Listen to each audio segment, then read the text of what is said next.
Buckle up, sports fanatics. This is the Sports Chasers Podcast, your HQ for in-depth sports talk. Join host Kevin L. Warren and crew as they dissect the hottest stories, ignite debates, and bring you closer to the action. From locker room whispers to expert takes, we cover it all. It's game time, so strap in and grab a drink. The Sports Chasers Podcast starts right now. Hey, good morning, everybody. Hope everybody's having a fantastic Saturday morning, man. This is the Sports Chasers, man. We're coming to you live and direct here on a Saturday morning. Yes, it's a Saturday morning, man. So glad that you're here with us. Make sure you like, click, and subscribe to the channel. Make sure you also hit the bell for all the wonderful notifications. And those that are listening to me underneath the sound of my voice, go in the background. Make sure you 1, 2, 3, 4, what 5. 5-star review. Love us or hate us, let us know how we're doing. You so eloquently do every week, man. So, but let's join the crew. D-Dubs, what's up? Yo, what up? That's not me. What up? Nah, that's not me this time. I hear it. It's not me. I muted Dan. Go ahead. Oh, okay. Yeah. All right. Cause y'all be quick to blame me. You know? Yeah, well, it'd be D-Dub Construction. D-Dub Construction and house. Yeah, not me this time, brother. Not me this time. We good, man. Yo, Saturday, man. I'm sorry, man. We missed y'all on Thursday. Thursday, man. Thursday. Life be life. And so, we good. We here Saturday morning. We committed. So, here we are. Here we are. DA, what's up, brother? How are you today, sir? Yeah, I'm good, brother. Thank you for inviting me. I'm glad to be here. You said inviting me. Yes, thank you. I'll be MIA, so trying to get this bread. I know what it is. You know what I'm saying? We know what it is. But so I love my Chasers, and I miss it dearly, man. I really do. So I'm gonna get out here and curse a bunch. No, I'm just joking. Come on, man. This LBJ thing is crazy right now, dog. Oh no. Oh, that's absolutely nuts right now. Oh no, he's 40 years old. He does it all, man. 41. He made the winning pass. Hey, man. Ain't get 10 points. Here you go. Go ahead, Cam. Yeah. Put your crown on. I know. I know. What the hell is this fool out here doing, man? The dude scored 10 points, right? Mm-hmm.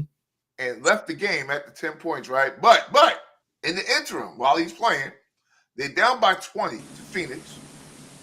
And your boy JJ Redick is calling him to come to the timeout. Hey, LeBron! Hey, LeBron said, I bet that. LeBron was at the bodega, dog. He's like, he's on the corner at the bodega, man. He out there talking to the team that's beating him. I said, boy. That dude when we say dude checked out.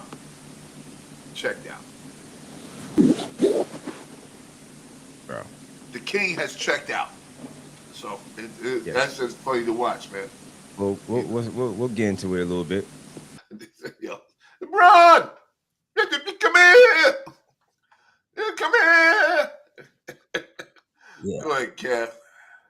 Man, just crazy week. That's a good week, man. Good week. I mean, work in sports was real good. Yeah, absolutely. Dallas Cowboys. Everybody with Dallas Cowboys, right? Right. Yeah.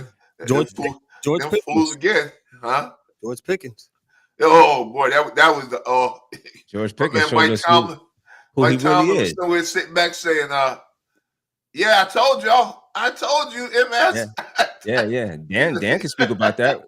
Yeah, what's up? Can you hear us? I can hear you now. Yeah, you sound much better. Mike Tomlin said, "Yeah, all right. See, I told y'all." Hold on, D. I think Dan could. Dan knows that's Dan's man. The real GP show. Oh yeah, they had smoke for Dan when he traded Pickens. They was like, oh, he doesn't know what he's talking about. Go ahead, Dan. What I tell you, he'll catch anything that's thrown near him, but when he gets to pouting, look out. He's gonna take dumb penalties. That boy stopped running. He was pouting the whole game, I guess. Yeah, he stopped running. He stopped. Dude, he could have caught that ball. That thing landed at his feet. He said, whatever. He's like, nope, I'm not putting the effort in. You know those young kids do? Whatever, Dan. And the fact that there's no coaches that rattles his cage and says, "Yo, what are you doing?" Like, if we all could see it from our couch. Well, to be honest with you, D. Oh, so you saw what happened when Richard Sherman called him out. Yep. He but that's Richard Sherman. And then, but I'm talking about you are, your coaches, the authority over you guys. That's to get out there to do what you're supposed to do, and nobody says nothing. Well, D, I saw something this week where dude said simply, he's in the middle of a 2-year deal, and Dallas is not going to get rid of him. So it's basically him saying, I can do what I want to do. Like, Oh, okay. So, Isn't he a free agent after this year? Nah, it's next year, Dan. Yeah. That's what I thought. Because if it was this year, you know how we do in sports. In every sport, as wild as it seems, you know when a dude is on a contract year. Yeah. Because shit gets real serious. Like, dude's like, yo. You get in dude's faces. Yeah, I need the ball. Everybody turn into Kevin when they're on the contract year. Yo. On the sideline, cursing dudes out, right? But when it's not a contract year, dudes are like, yeah, sir. 2 mimosas, please. I'll take right here on the sideline. You said 2 mimosas on the sideline. Like not even after the game. Put him right there with the Gatorade. I'll be right back to that. So, so that's what it is, man. And we say one real quick thing is real funny, man. It's the Giants thing. So it's the first time I ever saw this clip with Lawrence Taylor and Pac-Man Jones. And Pac-Man said, y'all, he said, y'all used to smoke cigarettes and drink beer at halftime? Man, LT said, what, y'all still don't do that? But y'all, he said, why y'all stop that? He said, well, the crack, he said, it didn't, he said, no one said nothing because it didn't hurt my performance on the field. And I say that to go back to Pickens is like, dog, if you performing, you can do whatever you want to do. Absolutely. But when you stop performing, that's when things get hot for you. Things stop. That's exactly right. 100%. AB. Yeah.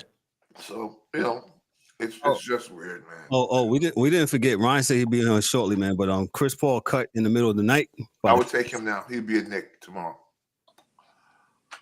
Fellas. Okay, and that might be fine, but I think people are missing. Why did he get cut? Not the fact that he got cut, but if you're a vet and you know better, you've been around the block. So if you upstaging your coach, then yes, it's going to be a problem.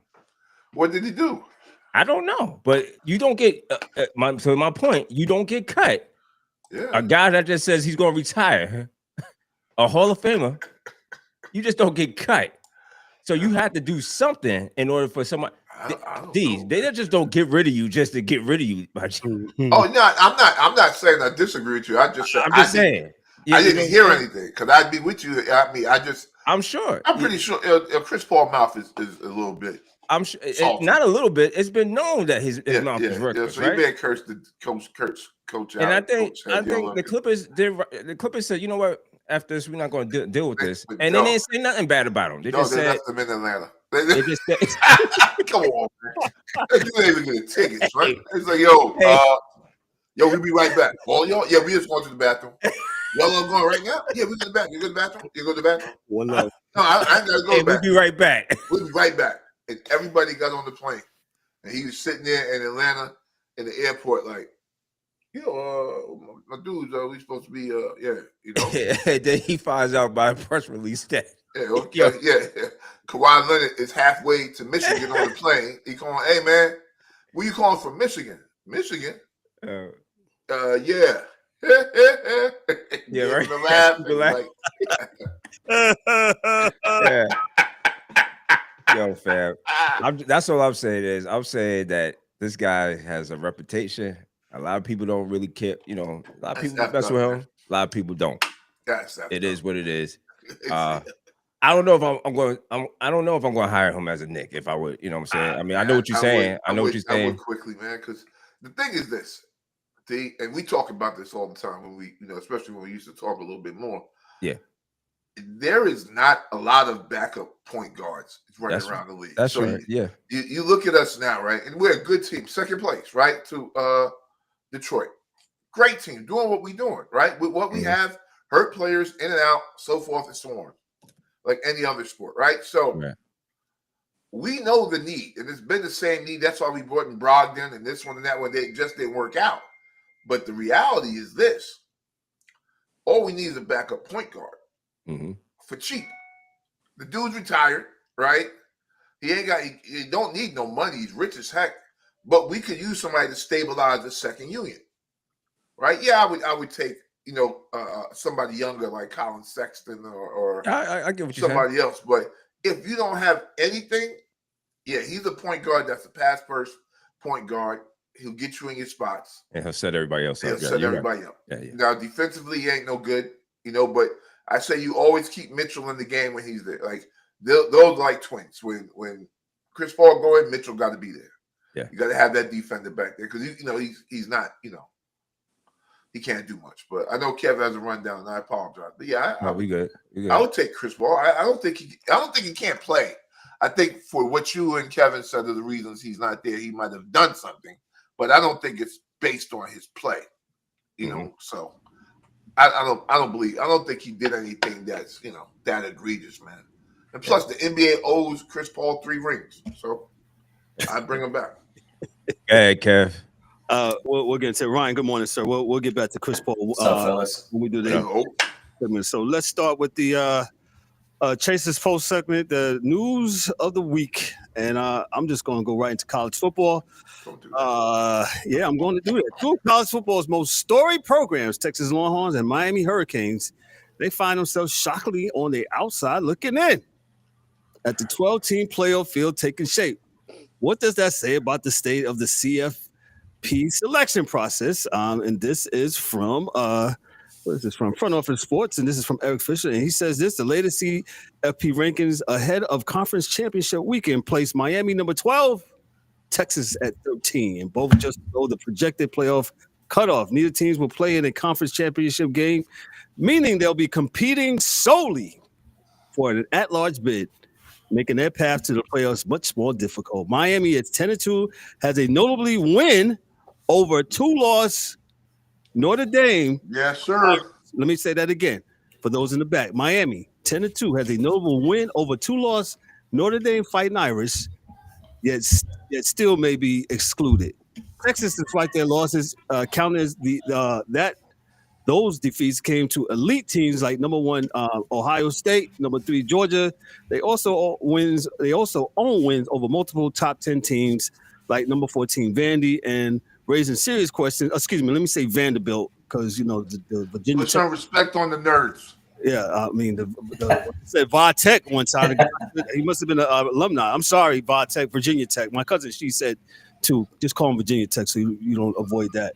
Shout out to my cousin Cindy. The current CFP expansion to 12 teams hasn't eased tensions. In fact, the politicking and controversy over who deserves and seems as intense as ever. Fans, especially in Texas and Miami, are crying foul, accusing the selection process of bias and calling the rankings a joke. I'll start off with D-Dubs because he's the one that said, I'm tired of this. Go ahead. Yeah, I'm tired, man. Again, Miami should be in. Notre Dame should be on the way out. First of all, Notre Dame is not even in a conference. Again, we keep on saying this. This is old news about Notre Dame. Miami beat Notre Dame head-to-head. Correct me if I'm wrong. They beat the hell out of them head-to-head. Okay. And then you got BYU. BYU is. I don't understand. And this is a mess. I don't like this committee stuff. My personal opinion. Again, I think me and DA talked about this a long time ago.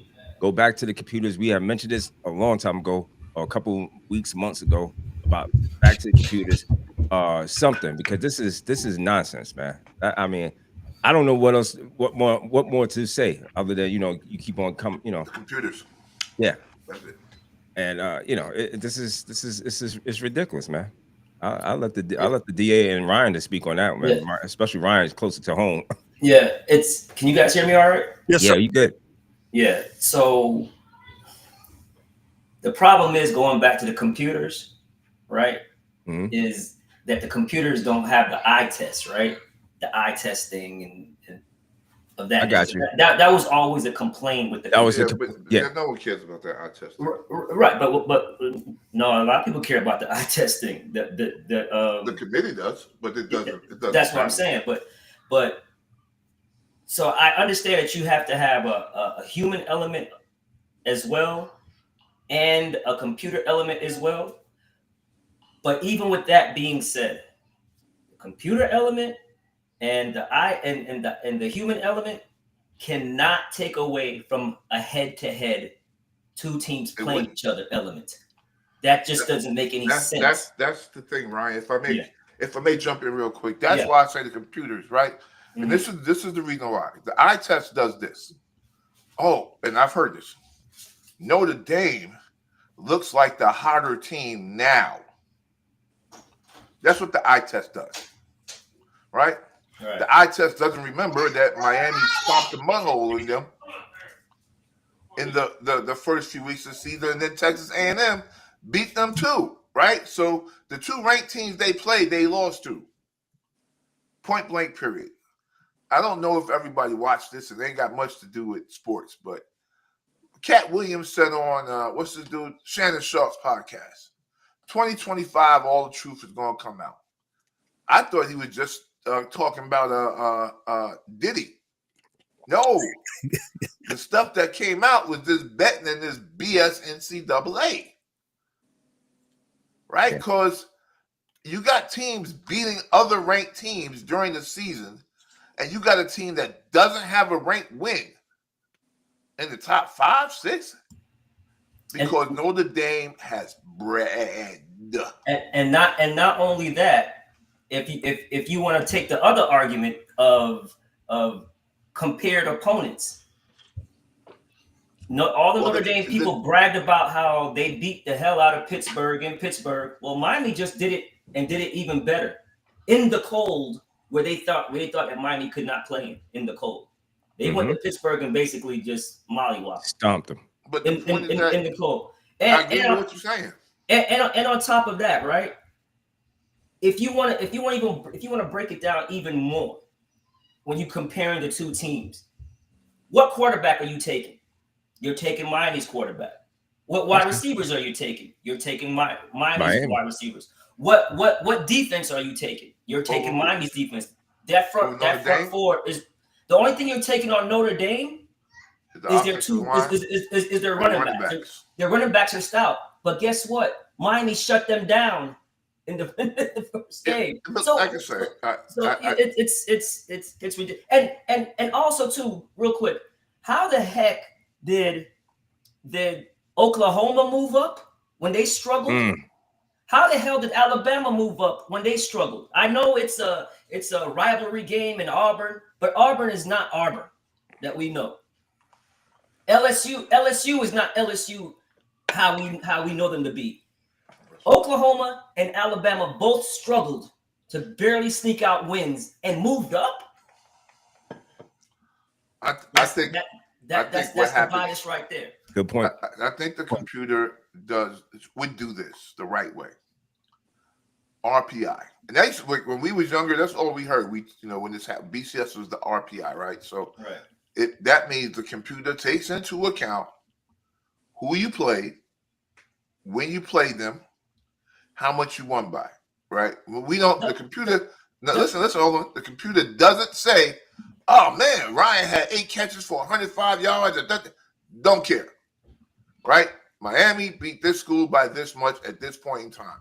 It goes into the database as a data point of something that happened, right? So then at the end of the season, right, another team beats Miami, right? And there's a common opponent, and and then you got head-to-head. Because that's what it used to be. They go to common opponents, firstly, and then they'll do the head-to-head if there's ever an issue, right? So this week, a guy said on the news that he thinks Miami should catch and pass Miami because before they were ranked so far away from Miami for their losses that they had. Yeah.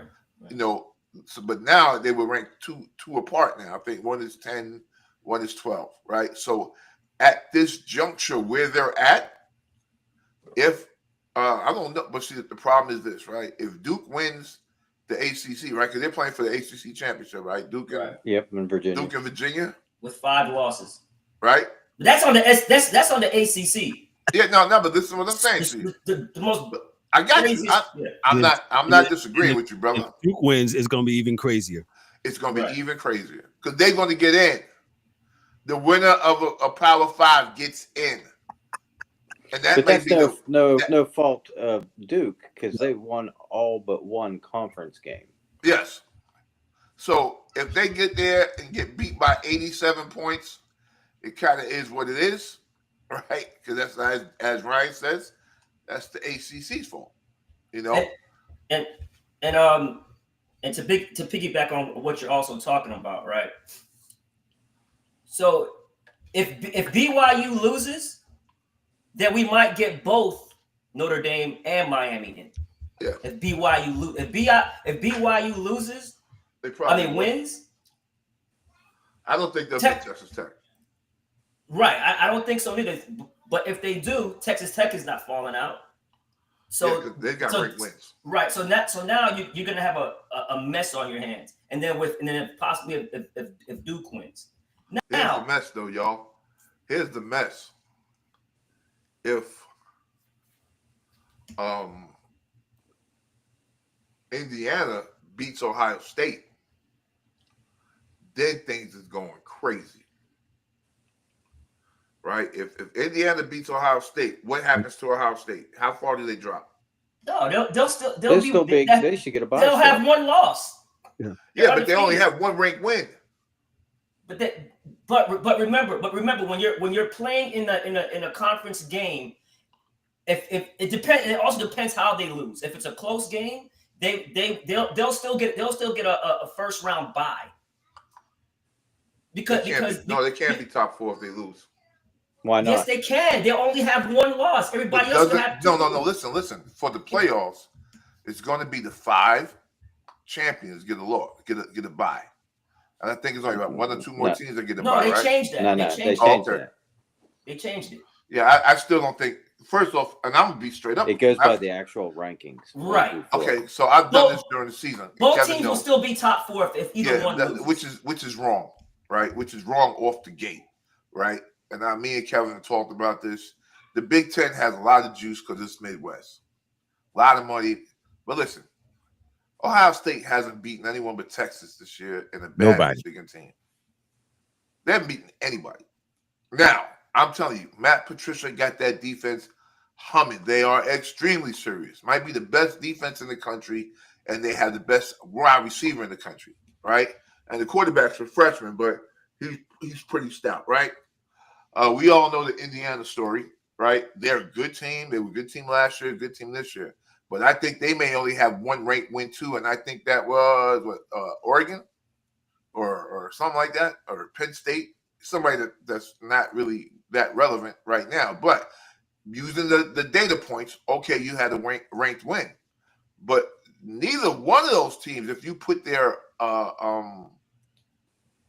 a blind review of their schedule and what they did, would not impress anyone. Because they didn't play any ranked teams. And it's just the fault that there wasn't many Big Ten ranked teams this year. Because guys kept falling in and out, right? So Penn State fell out. They were in, then they were out, right? And then Oregon was up, and then they were down, And then, Minnesota and the rest of those clowns did nothing this year. Even Oregon hasn't played. Oregon's best win is USC. Well, that's because the conference is bad. This is what I'm trying to tell people, man. I get it, but it's bad. And here's another problem with Miami, right?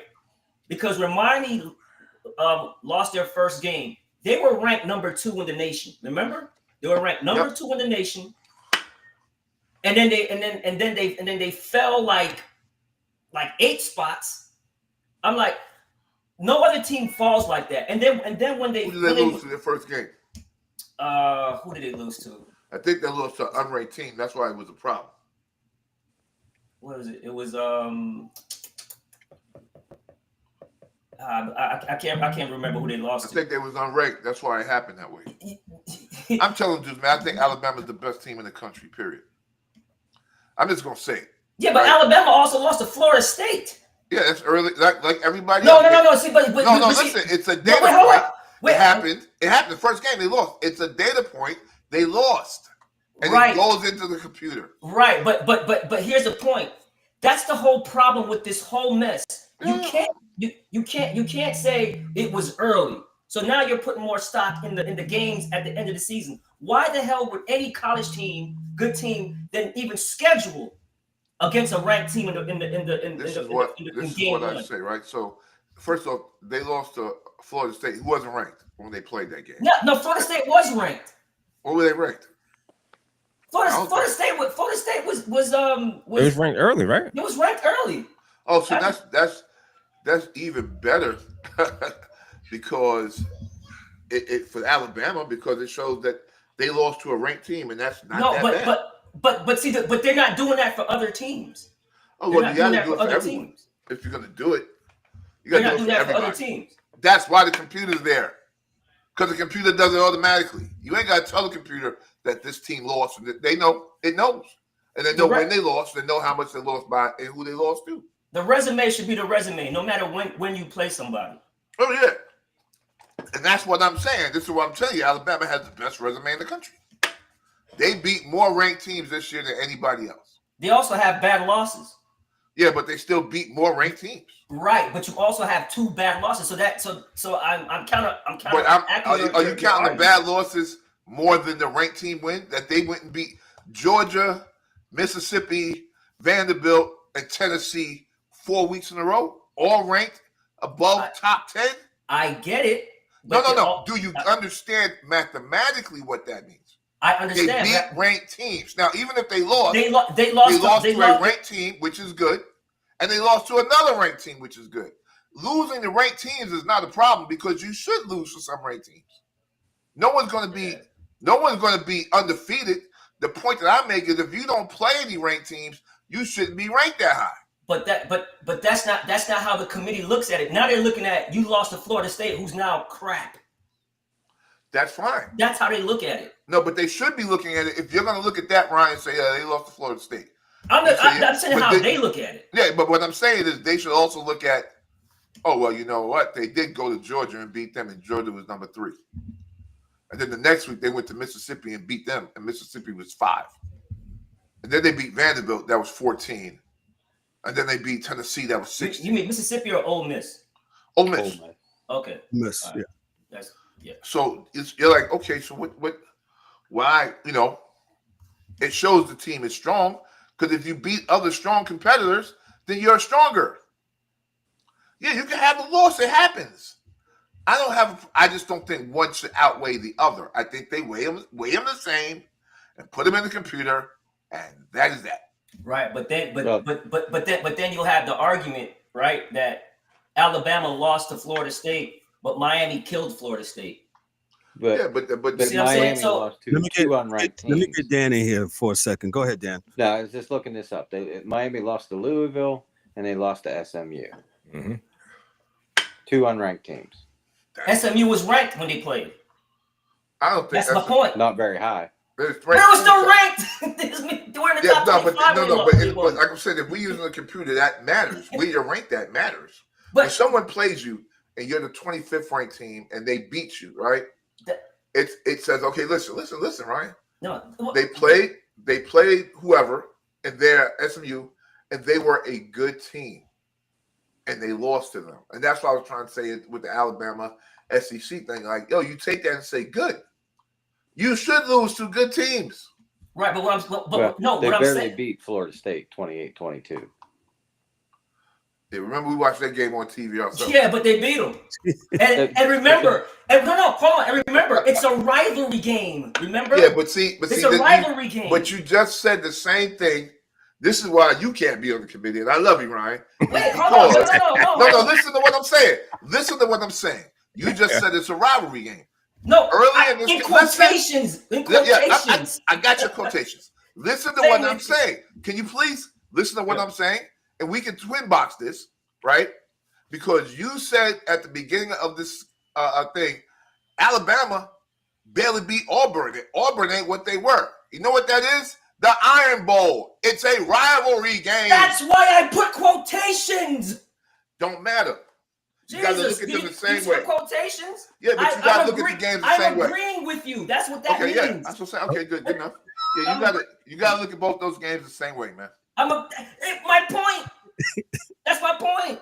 So if you're giving Alabama credit for the Iron Bowl, you got to give Miami credit for Florida State. Yeah. That's all I'm saying. And the numbers will tell you how much credit you give them. So we give it back to Dan. Sorry, Dan.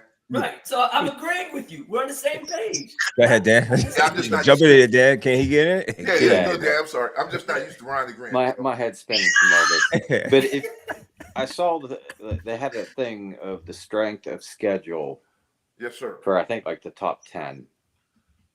And I want to say Indiana and Ohio State. One was 37th, I think, and the other one was like 40th. Yeah, hard.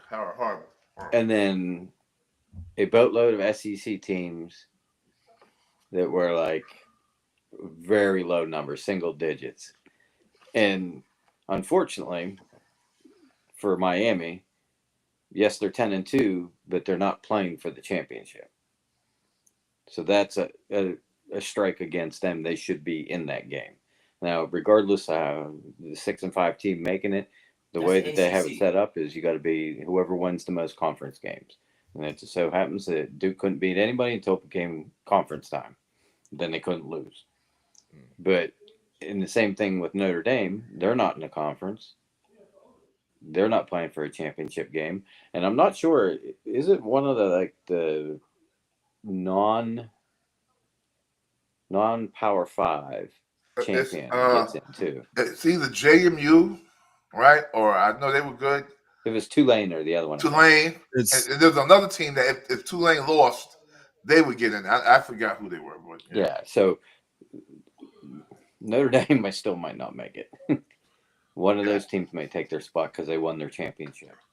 Yeah. It's going to be interesting to see, man. I think it's – but I will always disagree with the whole process. So that's the thing is just listening to the two, you go back and forth.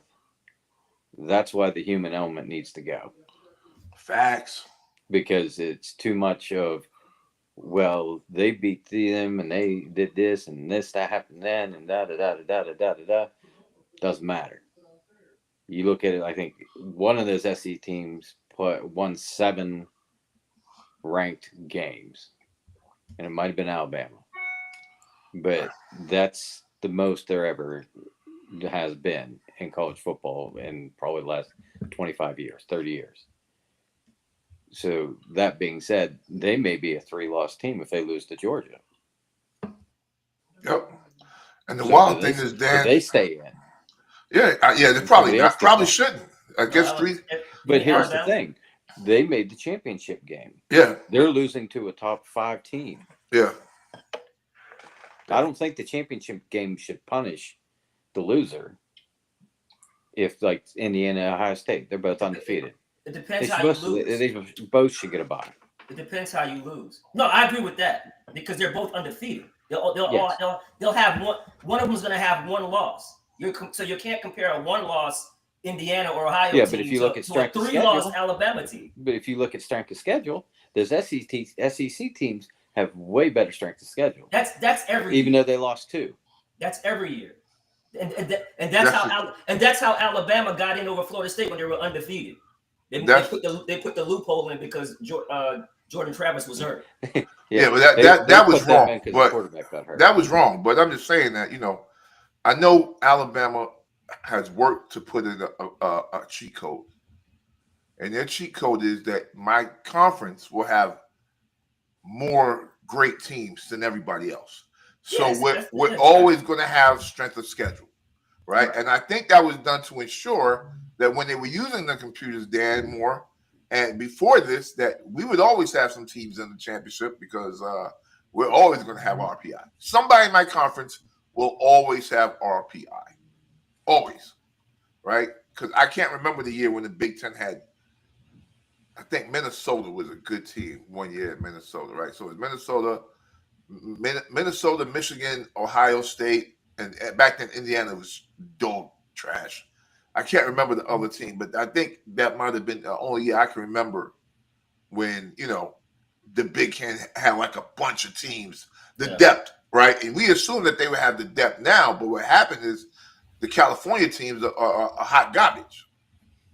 So they thought, Ohio State, USC and UCLA was going to bring something to the table. And they did. Bags of crap. Bags of dog crap. And just left it on set it on fire in front of the door of the Big Ten. But, I still think they need to reorganize all these teams into schedules. Let me ask the panel this. We haven't talked much about Texas. Good team. And they're also on the outside looking in, and they play one of the toughest schedules. What do we say about them? They belong. Listen, I'm equal with everyone. If you play more great teams, more ranked teams, won more games, had good games, let the computer sort it out. I'll put you in, Mr. Manning, and you go do what you do. Now if you're asking me, honestly, in my opinion, I don't think they're better than Texas A&M. But but if they got the schedule and they got the wins and losses, then by golly, go ahead. So if the DA had a vote this morning, you're putting Texas in? No. Well, Texas, hell no. They got 3 losses. They got 3 losses, man. I don't think they're a great team. So that's the issue. I think Texas. It has a horrible loss. I forget who it's to. They have a horrible loss. To who? I forget the team, but it was a super unranked team that I don't remember who it was, but they have one horrible. They have great wins, but they lost to Florida. That's a horrible loss. They lost to Ohio State. That was their first game. And they lost to Georgia. Yeah. So I guess it's the Florida game. The Florida game. The Florida game that took them out. Yeah. I was just asking the question. That's all. No, I think it's a good question, Kev, for sure. I'm just, I'm not. If they have the resume, they belong in, and if they don't, then they do not belong in. It's kind of just hitting enter to me. It's just that simple.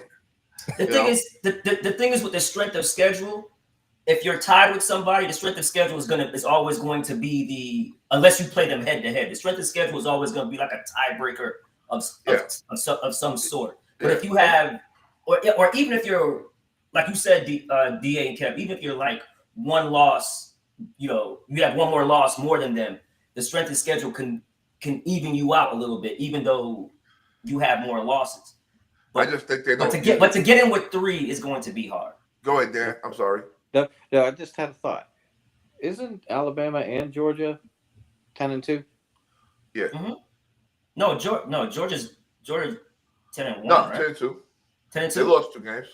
Well, man, I'm not on the high tech machine today. So yeah, they lost to Alabama and they lost to somebody else. But that being said, Alabama beats Georgia. Texas beat Georgia. They both had 3 losses. There you go. But they both should be out. Texas has been playing good the last couple of weeks. But see, that's the thing. That's the problem, Dan. Hey, they're hotter. I'm just trolling. They've been hotter the last 2-3 weeks.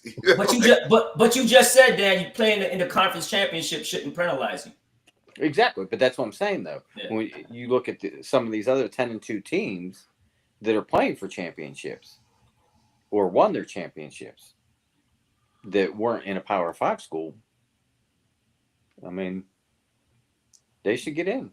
I agree. And make no mistake about it. I know what it's the top 12 in the conferences. Make no mistake about it. Notre Dame and Miami are 2 of the top 12 teams in the nation. Period. They are. I don't know about Notre Dame, but no, Notre Dame is good. Notre Dame is still good. They're a good team, but but this is what I'm saying. Now, this is what I'm saying to you, and I agree with a lot of what you're saying, Ryan. For real, 100%. This is why I'm kind of thrown off by this agreement stuff. But but the reality is this, man. If their resume resume doesn't say it to me, then they're not. Right. But, right. So say with Miami, they got mollywopped by Notre Dame got mollywopped by Miami. Well, they lost by 3. And then they got beat up by.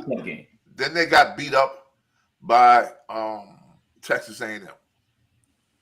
Right, dominated, smashed out, boom. So you look at it and say, okay, look, you give the school credit for playing ranked teams. Yay! But then you got to give them the thumbs down because they lost both those games. Right. Then you have to look at their record from that point on, and then make your decision based on, you segregate the two wins out. USC, Stanford, Rutgers. So I mean, right, but hold on, really quick. But I can also play devil's advocate and say this: their only 2 losses were to top-ranked teams. Yes, right, because that was the only ranked team. What?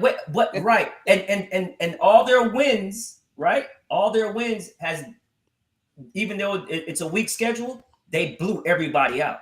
They're supposed to. Nothing was close. But they were supposed to. Those teams weren't ranked. You're supposed to beat them. Right, you're supposed to beat them, but there's other teams that we're arguing about who didn't beat them, who didn't beat the unranked teams they were supposed to beat. So let me interject and say both of you guys are right. So you need the resume and the eye test for this. Safe to say? Of course. I think it has to be a mixture of computer, but I would definitely go 70-30% computer to humans, because that human thing is not good. Right? I agree. This team's hot now. This look good. You know what the human thing is, Kev? What it leads to? Right. Those guys on the letter networks, when they talk about a team. Right? Oh, he was hot last week. Are they the best now? Are they the best now because they won last week? Like you can't have that. And the computer won't get swayed by that. The people can, but the computer should not be swayed by the opinions of a betting sports show. And with that being said, I think it should be 80-20. So goodness gracious. Yeah. I just listen, I think this is what college football wants. For 42 minutes, guess what we have talked about? Yeah, I know. They win. You're right. Hey, and guess what? A whole shitload of them are going to hit the portal, and it'll be completely different teams, completely different coaches next year. That's a whole fact. Oh, I sent y'all something this morning, though. And we'll start this. I sent y'all something this morning we can talk about next week. Hopefully, I can get here about how Georgia is suing a dude for like $400,000 that got a what you call them. But yeah, they got $400,000, man. They sued a kid from Georgia that went to Missouri. It was a good move for him. He's in Georgia 2 years and went to Missouri, and then this year like 20-something, 20 total tackles, 15 sacks, whatever. So he made his money this year, and he'll have to give it back, but some of it, $300 back to Georgia. And the guy was like, if they put this on their contracts when they get to NIL, it may curtail some of that movement. But you know me, I'm not against the movement if the coaches can. If as long as Laney's out here doing what they're doing, I got no problem with dudes leaving. Do what you're gonna do. Gotcha. Let me move on to the next story. Here with going to remain in the college football vein here. Matt Campbell, longtime head coach at Iowa State Cyclones, is set to become the next head coach at Penn State. Ending a coaching search that stretched more than 50 days. The agreement is reportedly an 8-year deal pending approval by the Penn State Board of Trustees. Campbell spent 10 seasons as Iowa State, compiling a record of 72-55, an overall head coaching record of 107-70. In 2025, the final season with Iowa State, the Cyclones went 8-4, continuing a streak that saw bowl eligibility in 8 of his 10 seasons. Under Campbell's tenure, Iowa State transformed from a perennial underachiever into a consistent contender with multiple seasons of 8+ wins, bowl appearances, and increased recruiting visibility. And I'll stop right there. DA, your thoughts on Penn State finally getting a coach? It's hard, right? So I heard about it, and I'm happy that they got a coach. I think it's weird because I know this coach knows he is not the first choice. Like, he wanted to go to dance with Roxanne, and he ended up going with Big Shirley. So that's where that sits at. But that's a good point you make, sir. Yes. But to say that, I say this. It doesn't mean that, and this is coming from Paterno Jr. Dude may be a great coach with a great program and know how to motivate his kids to do what they need to do wherever he sits at, right? But just know this, and I always say this about college football and basketball, but like the Big Ten is probably more famous for it than anyone. Like, so the games that they win, there's an expectation, man. All right, well, you're going to be an 8-win team every year, perennial. You'll probably never, ever be good enough to beat Ohio State, Penn State, or Michigan because you just don't have the facilities and don't spend the money they spend, right? So you're not supposed to beat them as whatever. So, and a lot of schools and coaches have that, and I think it makes it easier for them to coach without that pressure because you really ain't got to win there. You really don't have to win there. Like, I joke about Laney, but I give Laney props because where he's going to, you got to win, not now, but right now. Mm-hmm. So I don't know if Penn State's a win right now place because I thought they were always one of those schools where, it was like, yo, listen, y'all are good. Y'all recruit good. You'll get, once in a while you get a good class. But we don't really expect Penn State to beat Ohio State anymore. Actually, they're being replaced by Indiana as we speak. Well, Michigan's up and down. That's not what the alumni and boosters think. Yeah, well, hey, but you know what, Kev, as you being on the board with your retirement pension fund, you could see it, and the example was given in Louisiana this year. Penn State is a state school. So I think now, governors and everybody's involved. And you're like, listen, we're not giving him this crazy contract, right? And if he doesn't do this in X amount of years, he got to go. And I think that's beautiful to me. I'm like, whatever, let's do it, man. Let's do it. I think it's gonna. I think he'll do well though, because he's gonna have better players than he's ever had. I'm just not sure his system that I've seen at Iowa State is going to have to change for sure out there. Right. It's going to have to change. So it can't be as run heavy because he's going to have athletes that can play wide receiver and tight end out there, and he's going to have to use them. So I think defensively he'll be fine because Iowa State and Iowa always have good defenses. Right, and two, that's what these big programs like when they're hiring like new coaches. If it's not like a retread, already established coach, they like to see a young coach where he is young, who takes a lesser program and builds them up. So they might have did themselves a favor in getting this guy. So yeah, he checked that box. He did Iowa State. I mean, exactly. He's a program builder. Put him on the map, right? It's the same thing with the coach from Alabama. You take lesser programs and you build them up to this stature. Like, okay, now you're ready to make that leap to the let's not give those guys props like they took, the blind kids of the poor and made them an NCAA champion. Yo, dog, I'm just saying, that's man. not what it is. Like they're coming from another D1, we get it. Program. DA, we know that, DA. DA, what we're saying is Iowa State is not Penn State. That's all we're saying. No, he wanted to shit on people this morning. That's what he wanted to do. Hey, DA woke up with violence. With violence. God damn, man. We just said, man. He just took a program. I woke up with bills. All right. I hear that, brother. Everything, man. Don't worry. He needs to finish this. Boy, we better not get the basketball because then it, boy, it's gonna be crazy. DA hasn't been on a while, so we're thankful to get him this Saturday morning, man. Shout out to the DA. Dan, real quick, any thoughts about this Penn State hiring before we move on? I'm trying to think who they were trying to get. Well, let me get the BYU coach. It definitely wasn't Matt Campbell. Whoever it was, they put the block on him. Who? I'm not sure who it was. The BYU coach they were going after hard. Yeah, they went after him. They went after BYU. What's your boy at that used Matt Rule? They tried to get old boy at Indiana. Yeah. But they threw flyers out on. I mean, like, and not like us saying it, but it was known that they made moves on those coaches. So I mean, I'm pretty sure there's some other ones that we don't know. You're right. But yeah, they yeah. Go ahead, Dan. My bad. I was gonna say I saw a thing where is it Crumbled, the company or whatever? Yes, Crumble. They're a supporter of one team or whatever, and they sent, I think, the Crumble stuff to the old Penn State coach that when he got introduced at Virginia Tech, Franklin. Oh, what's his name? Right? Franklin. Yeah, Franklin. Right? James Franklin. Because whoever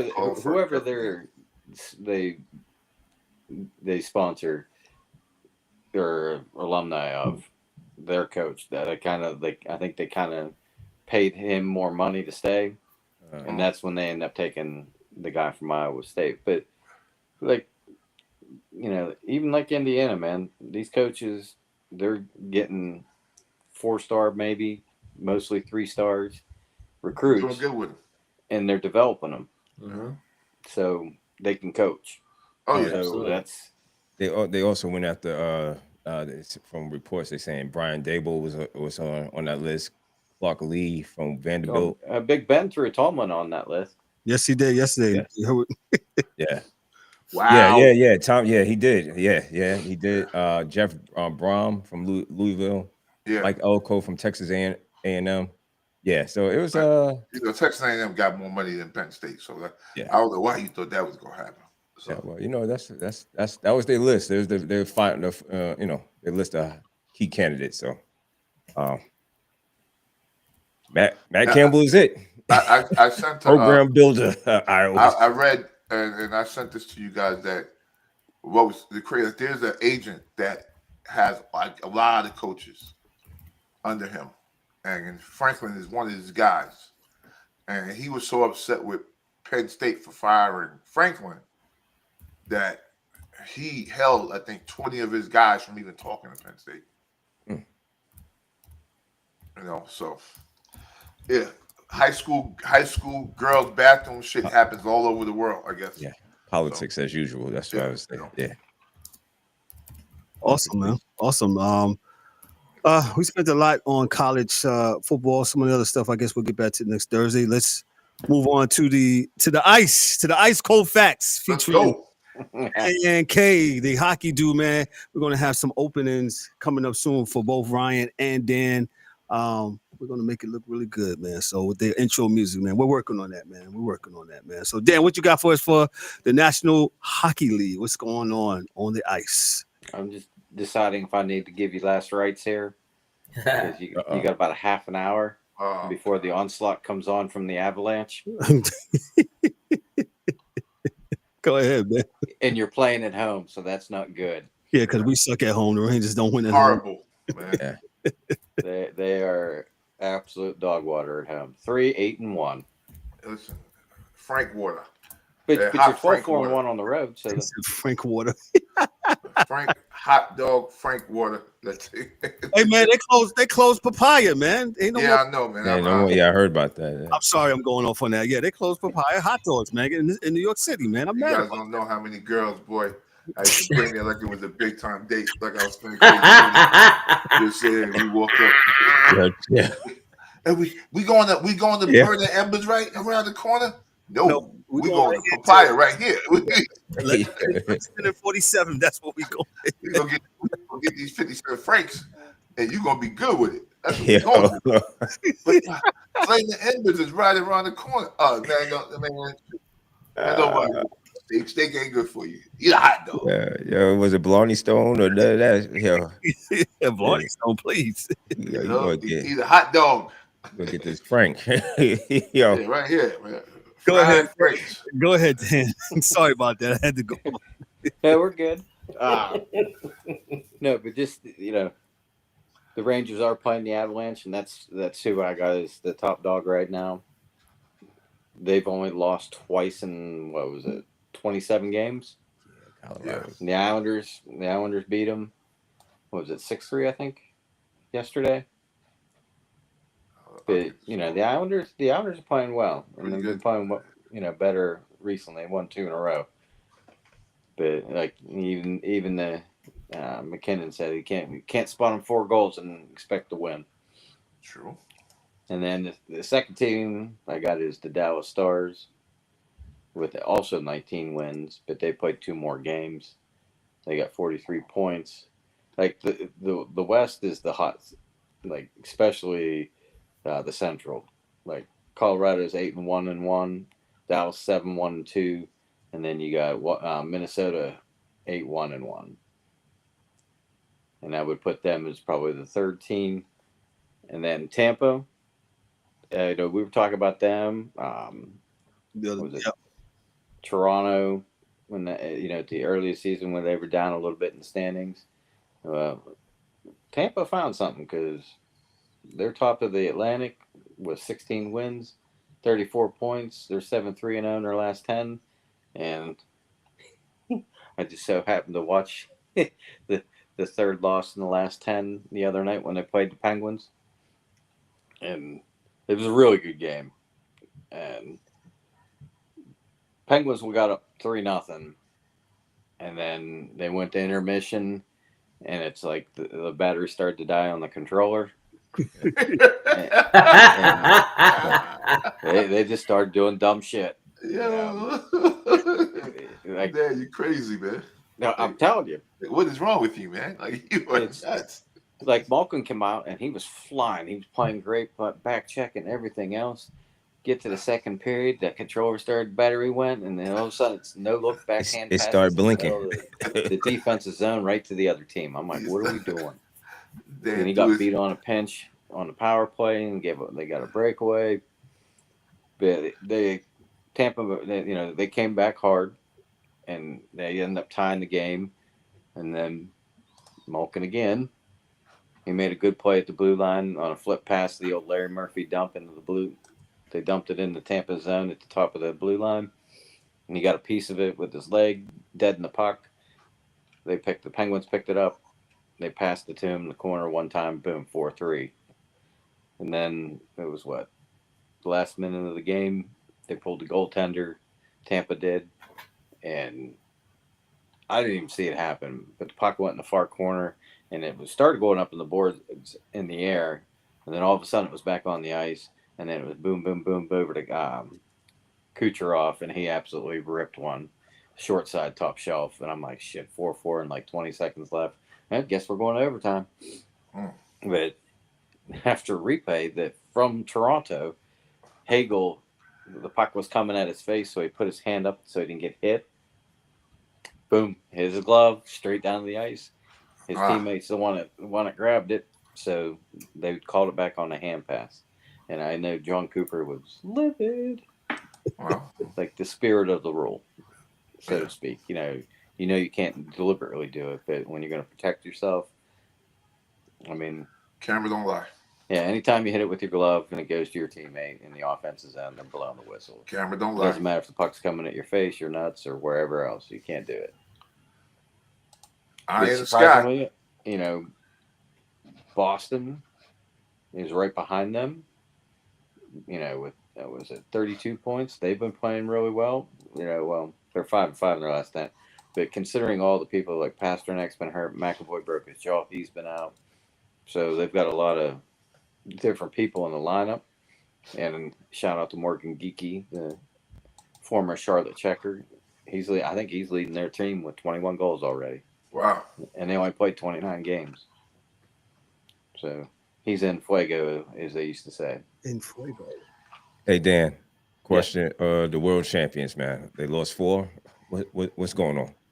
Here's the crazy thing. As much as I bag on your Rangers, right? Mm-hmm. You guys played 3 more games than the Penguins in Carolina.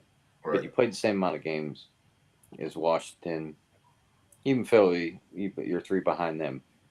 But in the standings, point-wise, you win 1 game, you're tied with Carolina. Like if you win today, and nobody else wins or doesn't play, you're tied with Carolina.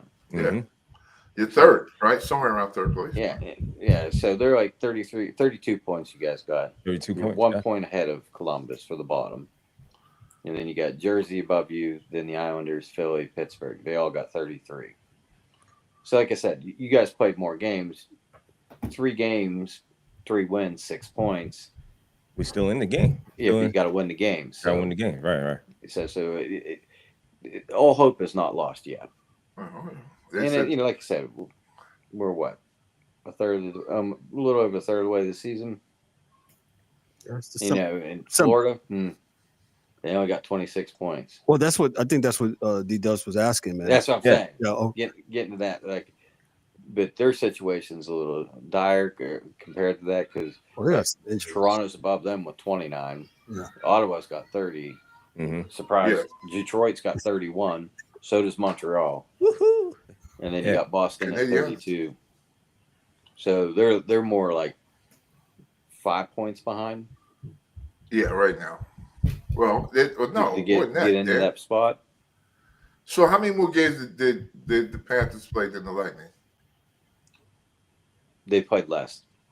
They played one game less. 1 game less, right? And they're 26 points. Yep. And the Lightning's at 34. That's 8. What's that? 8 points, right? Yep. Yeah, Tampa's got 34. Yep. So it'd be 8 points. Mm-hmm. Yeah, that's a hard mountain to climb there. But Montreal's got 31, and they've only played 26 too. Right. Yeah. Yeah. I mean, it's going to shake out the longer they go, and then surprise, surprise. Guess who's still first in the Pacific? Surprise. Oh well. So we'll play a little game. I'm gonna name some teams, and you tell me who you think is the top 3 of this division. Vancouver, Calgary, Seattle, San Jose, Edmonton, Los Angeles, Vegas, and Anaheim. Who's your top 3? Well, I just read all 3 teams, the top 3 teams up there from California. Oh, yeah. So I'm going to go in this order. Kings, Golden Knights, and the Ducks. That's my 3. That's only because I read that all 3 teams were the 3 best teams in that division for California. So just reverse it. You have Anaheim, then Vegas, then LA, then Edmonton, and then the rest of them. Oh, too bad I got no money to bet on anything. See. Sorry, if you like Edmonton, bro. The app. They got 29 points. Kelly trying to make me broker. I see there's going to be some movement in Edmonton in the very near future. One, I think you're going to see a new goaltender. And there's a few to choose from. Like some teams like Nashville that's not doing very well at all. Like they only got 24 points. And UC Saros would be a good candidate if they could pull Jonathan Quick away from the Rangers. That would be a possibility too. There's talk of Tristan Jarry going to Edmonton. But I think you're going to see a goaltender, and then you'll see, if I had to guess, I'm going to go with Darnell Nurse getting moved just because he's getting paid a ton of money and he's not playing well. Well, Edmonton's going backwards, man. And I know you're saying they're making a change. Well, what happened earlier this year? You know what I'm saying? From this year, from last year to this year. After they put a 9 spot on Seattle the other night, but they also gave up 4. And it's the same old. Like they can't get out of their own way. Like they got probably the 2 best players, right, in hockey right in now. the game, right. With McDavid and Draisaitl. Zach Hyman has 2 goals all year. Wait, man, that's it? And he was a 50-goal scorer. And, I don't want to give him too much shit without actually looking at his stats. But I want to see how many games he's played. Can we just say it's just a slump? Oh, no. Well, he did get hurt at the end of last year. Yeah, he's only played 9 games. Okay. And he's got 5 points total. So he just must have been coming back from injury. That makes a difference. Yeah. Okay. But somehow, I forget who it was, they scored 9 goals and there was only one player on the team that was a -1. I was like, I don't know how that happens. You know what I mean? Right. They were on probably whoever he was on the ice for the goal against, they were on the power or shorthanded killer or something where they got points and he didn't. But Washington's playing really well. Carolina, they still got 34 points. They're still doing really good. But Freddie, he got lit up by Toronto the other night. I think it was last night. They won 5-1, 6-1, something like that. Toronto did against Carolina. Mm-hmm. And that was it the Boosie kid, Kevin, you were talking about? Yes. He's come in and played well as a rookie. Because I think it was Kochekov, I think he was still hurt. So they had to bring him up. He's been playing really well. And tell you what, who's really surprised me is the kid from Minnesota, the goaltender. Is it Wallstead? He's got a 1.74 goals against. And I'm trying to think. One of these guys has 6 shutouts already, which is stupid crazy. And when it's this early in the year. Who's your most disappointing team, Dan? That's a good one because I could think of a couple. Well, we could say the Panthers, but you already went over why with them. I would have to say the Rangers. I get it, they're 15-2-2. But 15-12. Yeah. 15-12-2, yeah. But the talent that they have on that team should be better. They should be way better. Yeah. Your boy Sean Avery.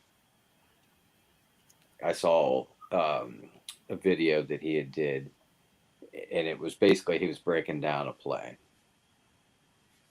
And your captain, JT Miller, flat out just gave up. He straight-legged, glided to the center of the ice. Didn't even chase the guy. And he made one pass back of the net. And he was calling him out for it. But you got Panarin, you got Zibanejad. I think Fox he just got hurt recently. I don't know if he's still out or not. But you got 2 great goalies Shesterkin and Jonathan Quick. I think are second or third in goalie tandem for save percentage and goals against. But win total wise, they're struggling a little bit. And then who in the West?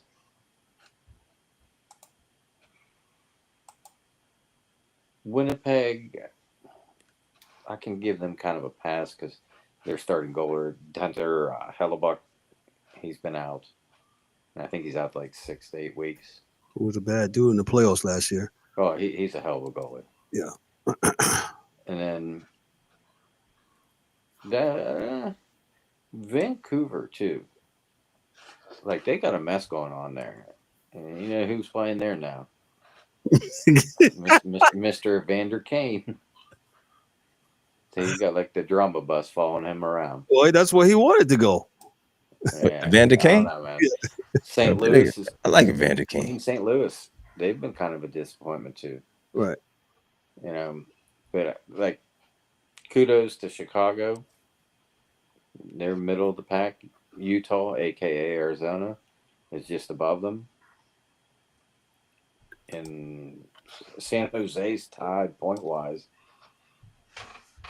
with Edmonton. So, like, just like I was looking too, like, I think it was probably it's been a while since we talked, but it was like last week or the week before. I think on the same night, Celebrini from San Jose, I think it is. He had a hat trick, and Bedard had a hat trick in the same night. Kind of serious, man. That young man's And good. like, I saw a thing. I think it was on Chicklets. They were talking, and they were like, "Who's more impressed you this year, the old guard or the new gen?" And the dude said, he goes, I got to give it to the old guard because, you know, they've been around, they've been doing it at such a high level. Like, you know, Crosby, you know, and those guys, Ovechkin, still putting up the points, doing what they're doing.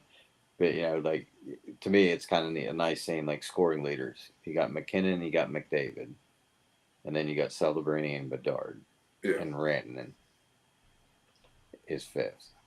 So you got the two youngsters up there with, you know, some of the best in the game at scoring. Wow. The future's bright for the game. Definitely. Yeah, it is. That's for sure. I want to mention, Dan, the Winter Classic is going to be down in South Florida at Lone Depot Park. I believe January. I just had it up. Yep. January 2nd. I was thinking maybe me and Ryan can go, but we're not. It's them prices is oof. Oh yeah, they're ridiculous. Really? 80 degrees. So yeah. Each ticket, I just looked something behind the goal on the first baseline behind the one of the goals. It's like $436. Oh no. Oh wow. Yeah, that's come on, man. I will say though, I do enjoy going to a live hockey game. It's amazing, bro. It's amazing. The only issue with these outdoor games or whatever, so far, is you're so far away. Yeah. Like whatever stadium they put it in, there's no seats up on the glass or close. Yeah. Hold on, wait a minute. It's in Miami? Yeah, it's at Lone Depot Park. Yes, sir. January outside? The ice ain't gonna melt? Go ahead, Dan. Answer that for Ryan. The hell?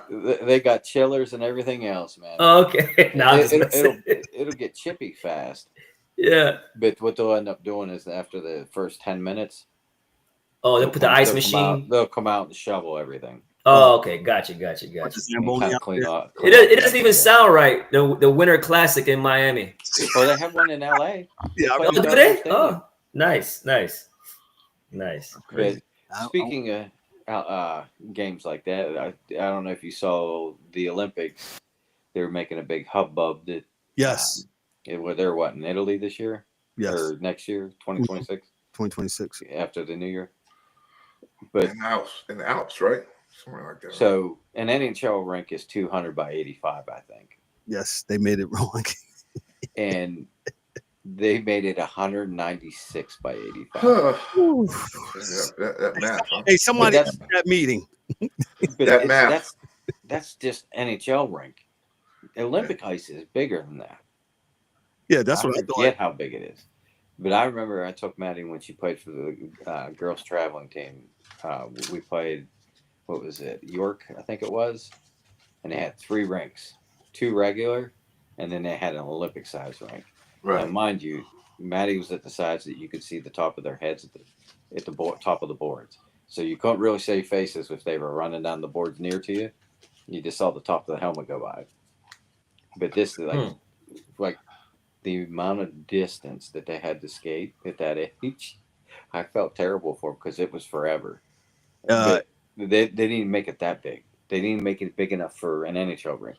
And to be honest, you know, they're really not going to notice the difference because what they'll do is that they'll keep the offensive ends probably the same and just move the blue line in 1.5 feet on either side towards the center. So you'll have like the old Boston Garden. I don't know if you remember watching those games. Yeah. It seemed like you could step on the blue line and step on the red line. They were so close. but it'll be sort of like that. Does it affect maybe who you pick or how you build your team? Maybe.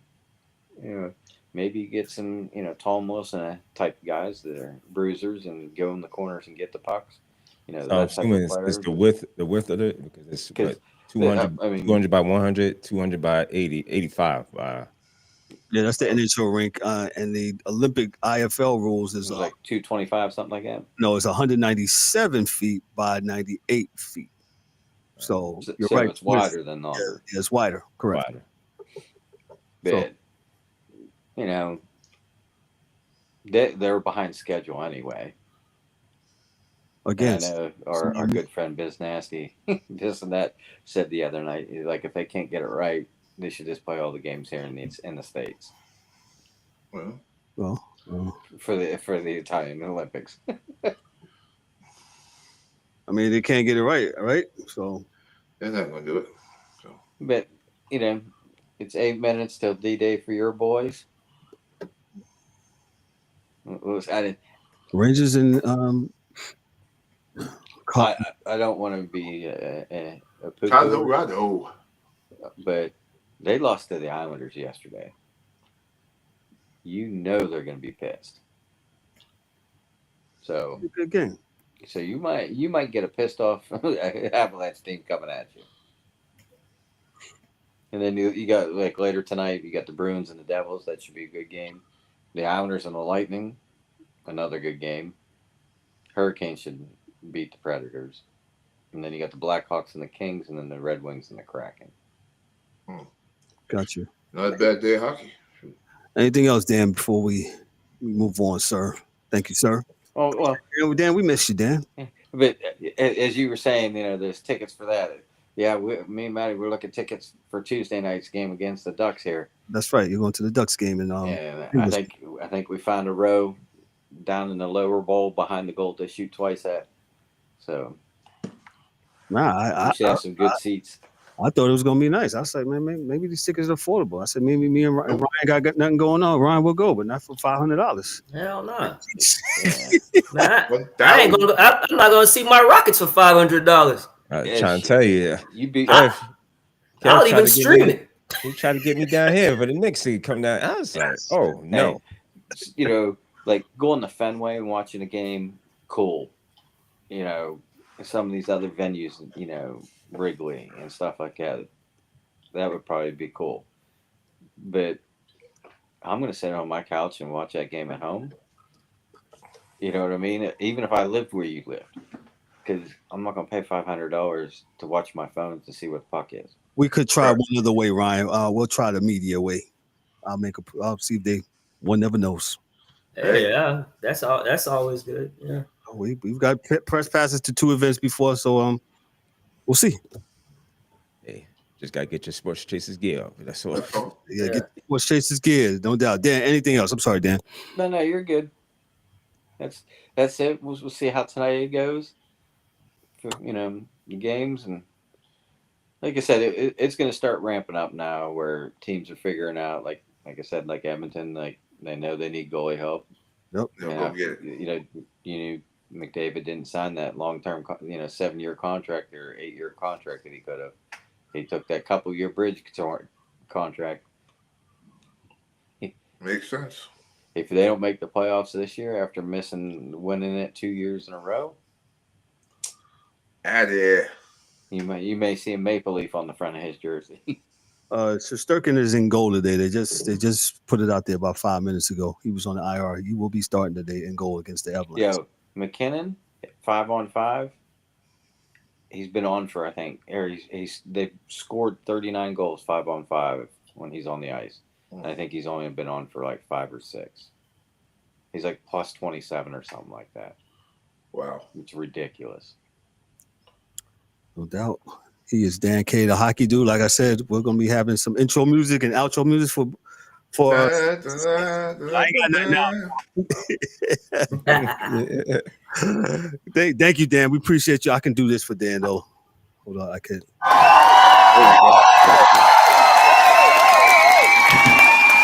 But he did talk about my Rangers. There you go. All we gotta do is get down a mullet, and he can be our man from ESPN again. Yep. All right, Ryan, the NBA and the WNBA. Let's start with the WNBA first, real quick. What is going on? Who? The WNBA. I'll ask Dan too. What the negotiations with the ladies? What's going on with that? It's the same thing.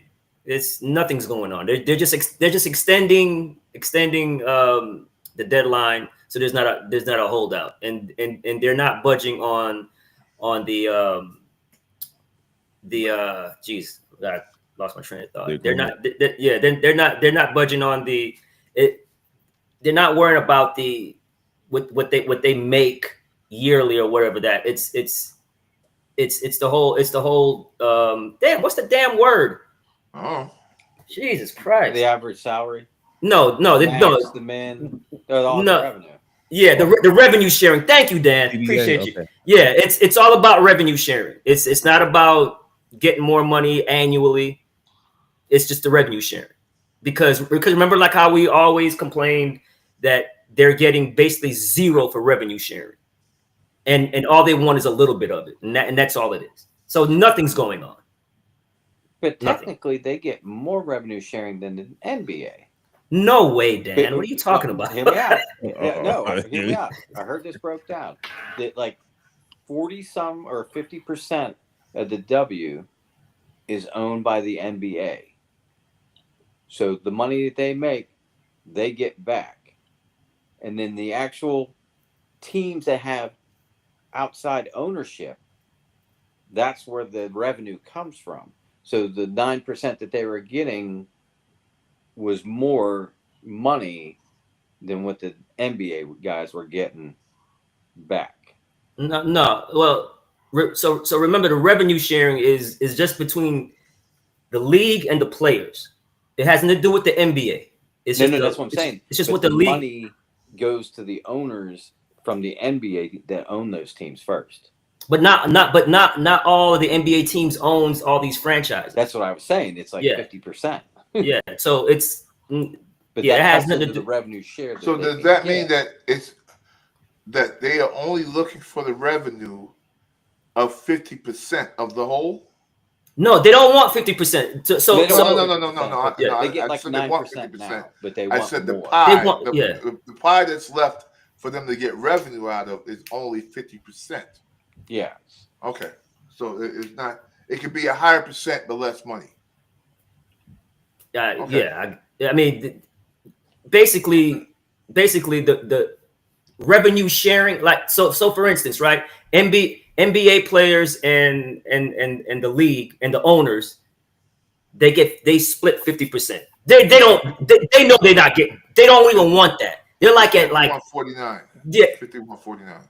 Is it? I thought it was 50-50. No, it's 51-49. Yeah. So I believe, like Dan said, it's probably like I want to say it's less than 9% or something like that. They get WNBA get about 9 to 10% of the revenue. Right. So they want a little bit more than that because they see how the league is making the money's going up. So you're at your negotiation now, right?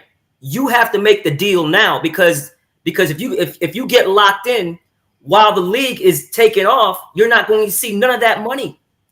I equate it to what I'm an actor, right? You guys know I'm an actor, writer. So I equate it to when the writers striked because they saw this new streaming platform that everybody's going to be going into streaming. So years ago, they striked because they weren't getting any of the revenue from streaming. So now if they know that streaming is going to be the big, and it is, even though I don't like it, streaming is where everything is going. If you don't get a percentage of that, then you're basically, you shut yourself out. Yes. So that's all they're trying to do. And they're not trying to break the bank with the revenue, but dude, give them a little bit more. And that's all nobody who's trying to negotiate a deal, because you only going to get what you negotiate. So and you only get that one shot when absolutely if you sign a bad deal and they always want to put it out. Oh, well, they're going to get more salary for the year. It's not about that. Right. It's about the revenue. Yeah.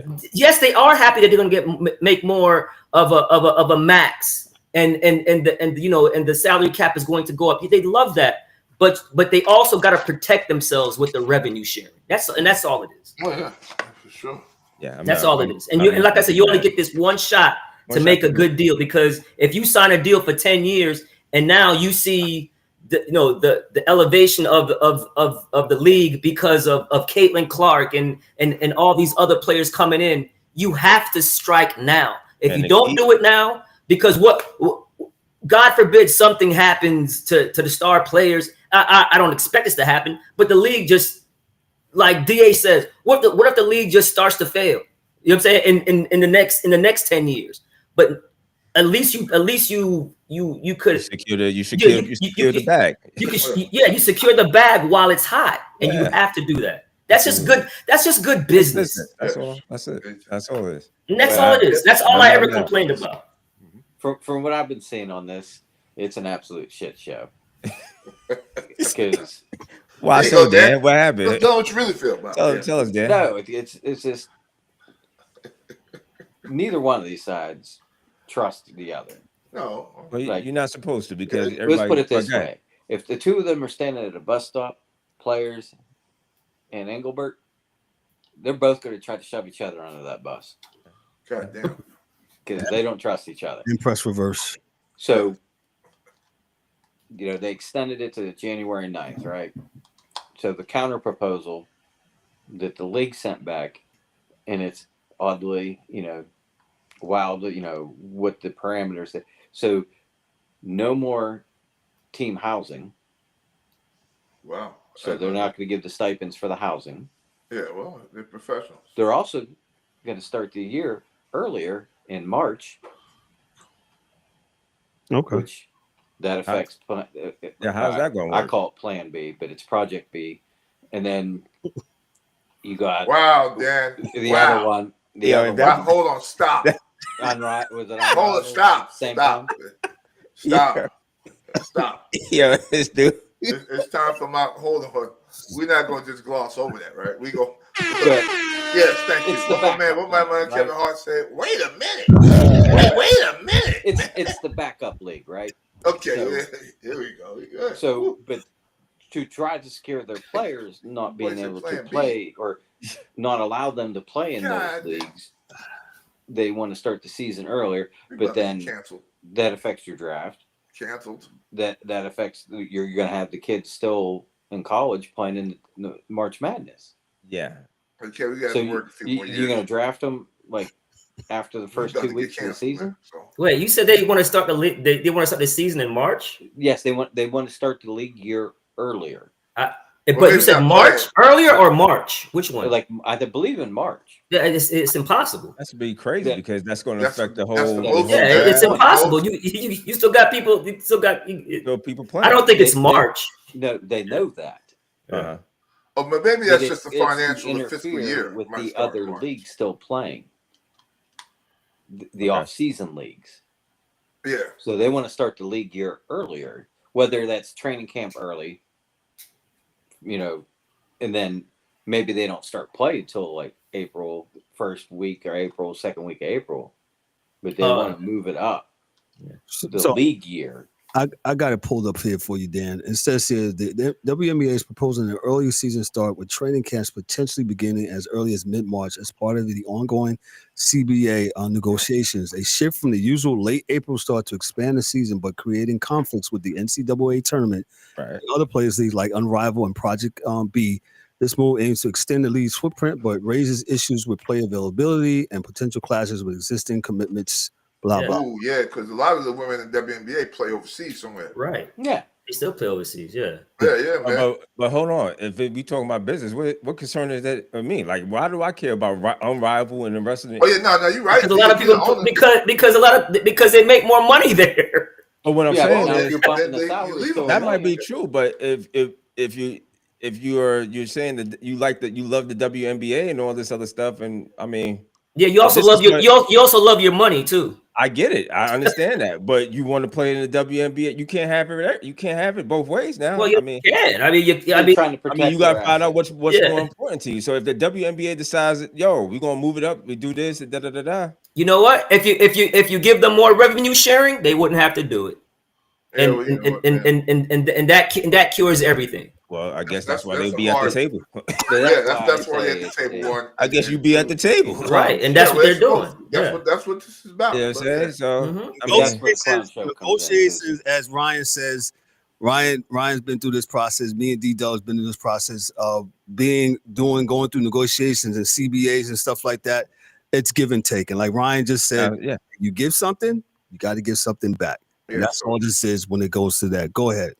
I just think, well, I guess in the scale, you're 100% correct. It's like, okay, what are we trading, right? If we're just horse trading, what are we doing, right? Like you said, Kevin, I guess you have to figure out if what the players are offering is worth that to the owners.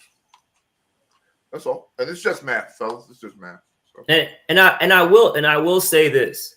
I actually think the players have the leverage because there are other leagues. You know, like Dan said, there are other leagues, and you need the players. We all seen leagues that go on strike and they get these what do you call the strike players and scabs. Yeah, that's the nasty word for it. Scabs. Yeah, it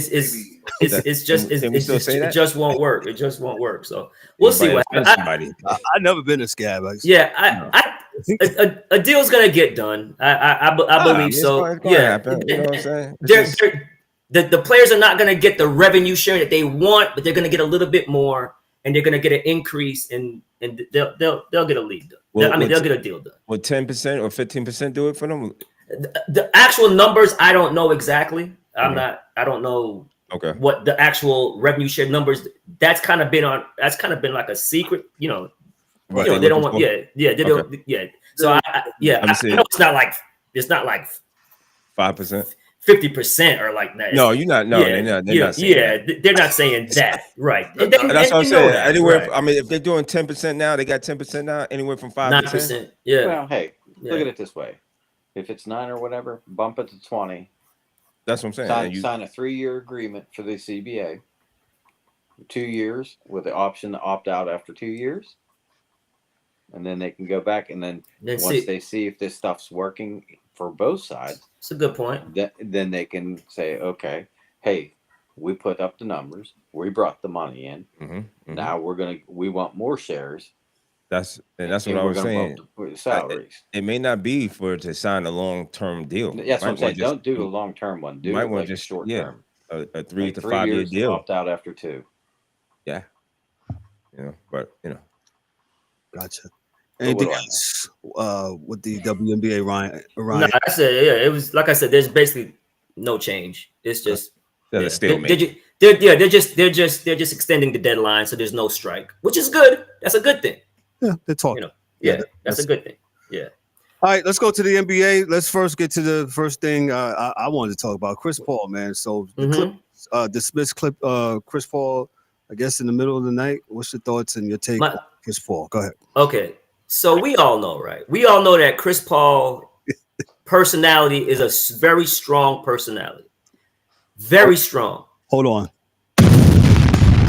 It is. Yeah. So he's gonna tell you like it is. He has,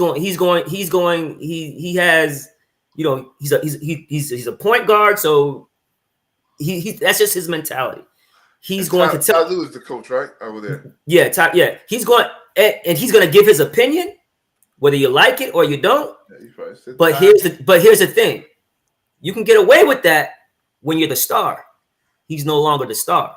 So, like Chris, dude, we brought you back here because we know you're about to retire. Fall back a little bit. Be easy, bro. Be easy. Fall back a little bit and enjoy your ride. You can't use a bum. I'm not saying that. Yeah, I'm not saying he's you was a bum on the court. You a bum now. But we all know in sports, when you're the star player of the team, you can get away with more stuff than the average player on the team, and that's all that is. And he's just being Chris Paul without having the Chris Paul game anymore, and having the CP3 stature player who he is. So now we brought you in here, but we can also get rid of you. We don't really need you. We just did it as we tried to hook you up. We try to make you look good. We try to celebrate you, but now you want to be an asshole. Right. That's what it is. Now you want to be Chris Paul. Who everybody know Chris Paul is ego.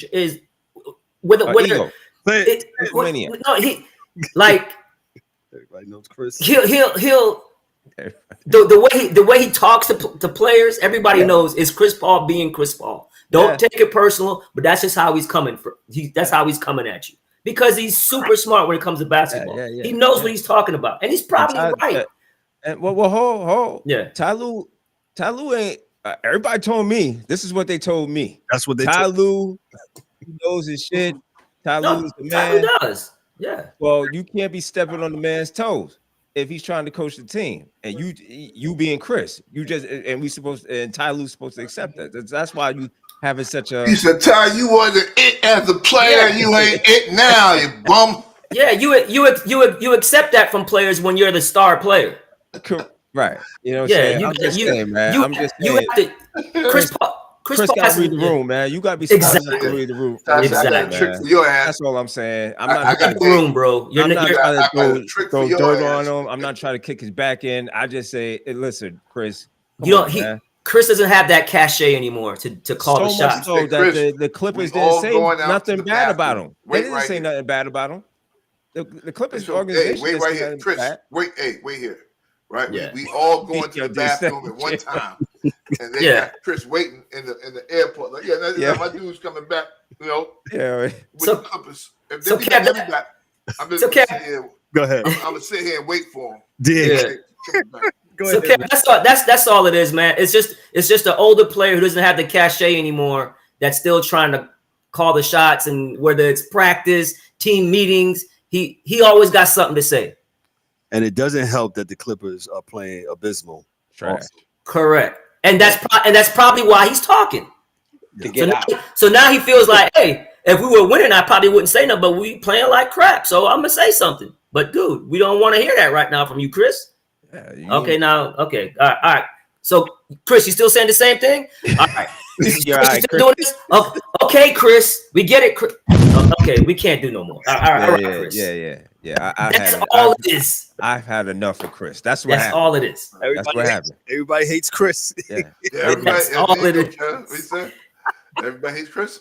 And it just kills me, man, because I'm listening around the media, and everybody's trying to make this excuse like, oh, they did him wrong. Yo, hold on. He did to himself. Let's not leave him like he didn't exactly, Kev, right? He's not a victim. Thank you, Brian. That's all I'm saying, and that's all I'm saying. Like, shout out to Chris and the team, whatever. But don't run around here acting like you the victim out this thing, man. You should have been smart enough to be like, yo, chill. State Farm is there. Yo, chill. Yo. Oh, hey, what's up, Chris? State Farm is there. Yeah, but that's it, man. That's all I have on that, man. What you got going around the league? Let's talk about what's going around the league. Let's talk about this Giannis thing.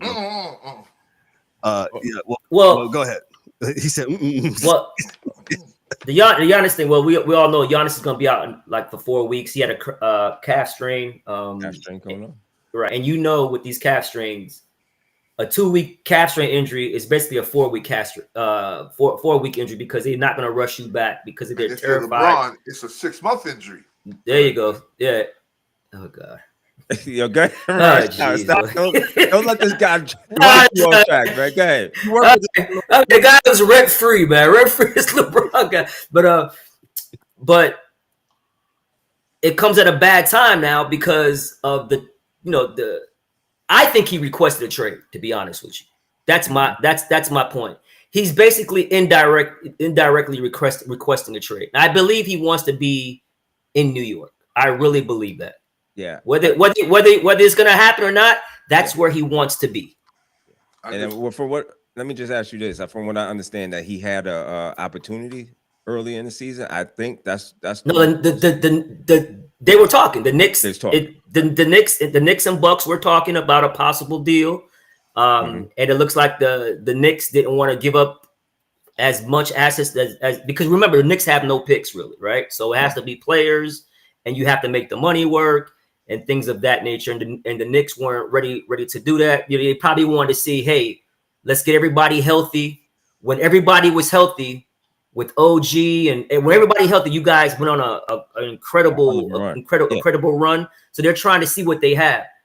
But I really truly believe the Knicks know deep down they can't win the championship with this team. But hold on, but as you say that, right? But with that being said, us being Knicks fans, well, you know, me and DA Kev, we seen this before, and we got burnt before when we going all in on a trade, making a trade happen.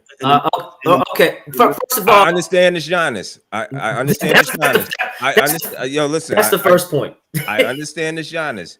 Two different players. However, Brian, you must just see what I'm saying here. When we lose pieces and you just gain one piece back, what are you putting around this guy? Because it's not going to look the same. Yeah, that's my only thing. I don't want to go through this again because we've been here before. But go ahead. But the piece that you're adding also he plays on both sides of the ball. He's still in his prime at 30, and you can arguably say, yeah, when you guys did this with Melo, right? You guys weren't really ready to win championships, even with the team you had. But Ryan, check this out. I get that. It did disrupt the team. We gave away everything, pretty much, for just one guy. And then when he got there, you know, he's looking around like, where's my help? Okay, right? Yes, Melo was saying, "Where's the help?" But what I'm saying is, you're still going to have Brunson. You're still going to have one of the other two guys. It's still not enough though. But it's not enough now. What you have, we don't know that. But if it's we do. Now, we do. We know it's enough. What I'm saying. We know it's not enough. If this is not enough today, and I'm not spending money, well, I'm going to have not enough tomorrow spending money. I'd rather keep what I have. What do you mean spending money? It's going to be the same money. You're giving players, right? So what I'm saying is, when you get Giannis, the team that you have will not be the team that's there when he gets there. Well, no, of course not. But you're adding a superior player. Yeah, but you're not adding superior minutes. You're not going off of the. Listen to what I'm saying, man. I'm listening. I'm trying to make this sense of it. You're trading for a dude that's hurt today. He's hurt right now. No, that's why I said it mixes everything up. If you're trading for a dude that's hurt, now I'm not saying it's happening, and I'm telling you up front, I don't want it to happen. I think all the Knicks need is a backup point guard. That's me, right? We're in second place today. You know, all we got to do is play it out to the end, stay healthy, and play defense, and we'll be fine. Right? No, we don't have a star like Cade Cunningham, but we got Brunson. You know, we can get Cat to play better. That'll be great. You know, and I mean, Brunson's a star. You already know you got Bridges will give you what you need. He'll give you 30 if he got to give you 30. Hard to do what he need to do. We just need some strength on the backup line. That's also because I'm not one that believes that you got to have a superstar or 4 superstars to win, because you can't have that anymore with the salary cap the way it is. Okay. Right. So now listen what I'm saying though. Listen. I'm not done yet. Listen. So if you get Giannis and you give up OG and you give up Bridges, I'm doing that in a heartbeat. Okay, I got you. That's fine. I'm not. I wish someone will be opposed on that. You're giving up 50 points, because that's 15. I'll say 28, 20, 20, 40 points a game. Right? Defense, more minutes, because evidently 2 guys will give you more minutes than 1 guy. Right? So when he's on the bench, you're not getting, because when OG's on the bench, then say Bridges is doing it, right? And when Bridges on the bench, OG can do it, right? Whatever it is, however you want to put this thing together, you can put it together. But the reality is, when Giannis gets there, and I like Giannis a lot. I love him. But, the dude was asked years ago if he wanted to come here. He was like, nah. And that's my point. If he's like, nah, I don't want to be here, right? So, you wanted to come here, here on a free agent, as a free agent. We need dedicated people, right? And that's not how it works. Listen. You still got to have money. A free agent, you still... I'm just get it. I understand that, right? But what I'm saying is, you still the money has to work. So you can't just come as if you have Giannis as a free agent, come as a free agent. That means somebody else they're gonna have to be off your team. But we can evaluate right? that. So, but if we trade now, we got to make the money match, right? And Giannis makes a lot of goddamn money. Yeah. So he's going to be worth. So does Bridges and OG and Cat. To make the money work. He's still more than they get, but you're still going to have to add OG and someone, Cat or somebody. No, Cat has to be in it. So, so you get rid of Cat and somebody else. Okay, can I just rebuttal what you guys saying when you're comparing it when you guys saw it with Melo? No, I'm not comparing it to Melo. Kev was, right? And D-Dubs was. I see. Right? Well, that's what I'm saying. Right. This is totally different, and here's why I say that. Okay. One, because you're still going to have Brunson, you're still going to have either one of the two. You're still going to have OG, Bridges, or Hart, or Mitch. You only got to give up 2 to make the money work. So, and the reason, and you might say, well, why will Milwaukee do that? Because they're going to do right by Giannis and be like, hey, where do you want to go? If he forces a trade to the Knicks and say, I only want to go to the Knicks, or what have you, if he doesn't open up his team where he wants to go to, then I would personally do that. If I'm only losing 2 players and getting Giannis, yes. If I've got to give up 3, then I'd probably fall back. I agree with you with that. I probably fall back like, okay, that's a little bit too much. We're basically going to be now Dame and Giannis in Milwaukee. Mm-hmm. So I understand what you're saying. If you have to give up 3, if you only have to give up 2 out of those 4, I would personally do it. And you're not touching Brunson. Right. Obviously. I mean, he's off the. Yeah. I mean. Yeah. So So that's my point. When this happened with Melo, there was really no star there anyway. You're still gonna have a star with Giannis, is the point. Melo didn't have a star with him there. But my point was that no, we didn't have a star, but those So players, now you'll have 2 stars, bona fide stars. I hear you. Listen, Bridges, OG, they're glorified 3-and-D guys. That's it. They're role players, bro. They're role players. Hart is a role player. You have one all superior all NBA talent. You have 2 with Cat and Brunson. If you want to say they're all stars, but those other guys are role players. Those other guys are expendable, bro. If you're getting back that type of guy, if you're saying I have to give up Brunson with it, then no, I won't do it. No. But if I can pair him with him and still keep 2 of those guys with him, that's why in our group text I put, listen, if y'all can still have Brunson, OG, Mitch, and add that with Giannis or whatever the combination is, I would do it. If you gotta give up 3, then I wouldn't do it. I agree with you. So that's why it's different. I agree with you in the sense because I think you gave us some options. You was like, hey, if it was Cat and Mitch, I'll say, hey, I'll do Cat and Mitch. But Milwaukee's not going to do Cat and Mitch. Well, you put that in the thing, so that's right. Yes, right. But what I'm saying is, what I'm saying to you is, if it's Cat and Mitch, I think all those guys are role players in a sense for your team. I just said if it's Cat and Mikhail, you might have me. All right. If it's Cat, Mikhail, Cat, OG, because you're still going to be keeping one of the 2 with them. With a Giannis and a Brunson, you're still gonna have one of those guys. Well, you're still gonna have one of those guys. And you'll have 2 of those guys. You'll have Mitch. you'll have with Brunson and Giannis, you'll either have two of those other guys within the four. I'm doing it. Man, you're only so close. You're only so close, man, to win championships, man. The window is so, and not only that, man. You're right. Giannis is still only 30. He's still in his prime. This is not KD at 30 at 35, 36 that went to Rockets team who had a bunch of young talent that they needed somebody like him. No, man, you guys are right there too. If I don't personally think the Knicks can win a championship with what you guys have now. One, OG is in. If I had it my way, I would give up OG and Cat because Bridges doesn't miss games. OG misses games every single year. That's a fact.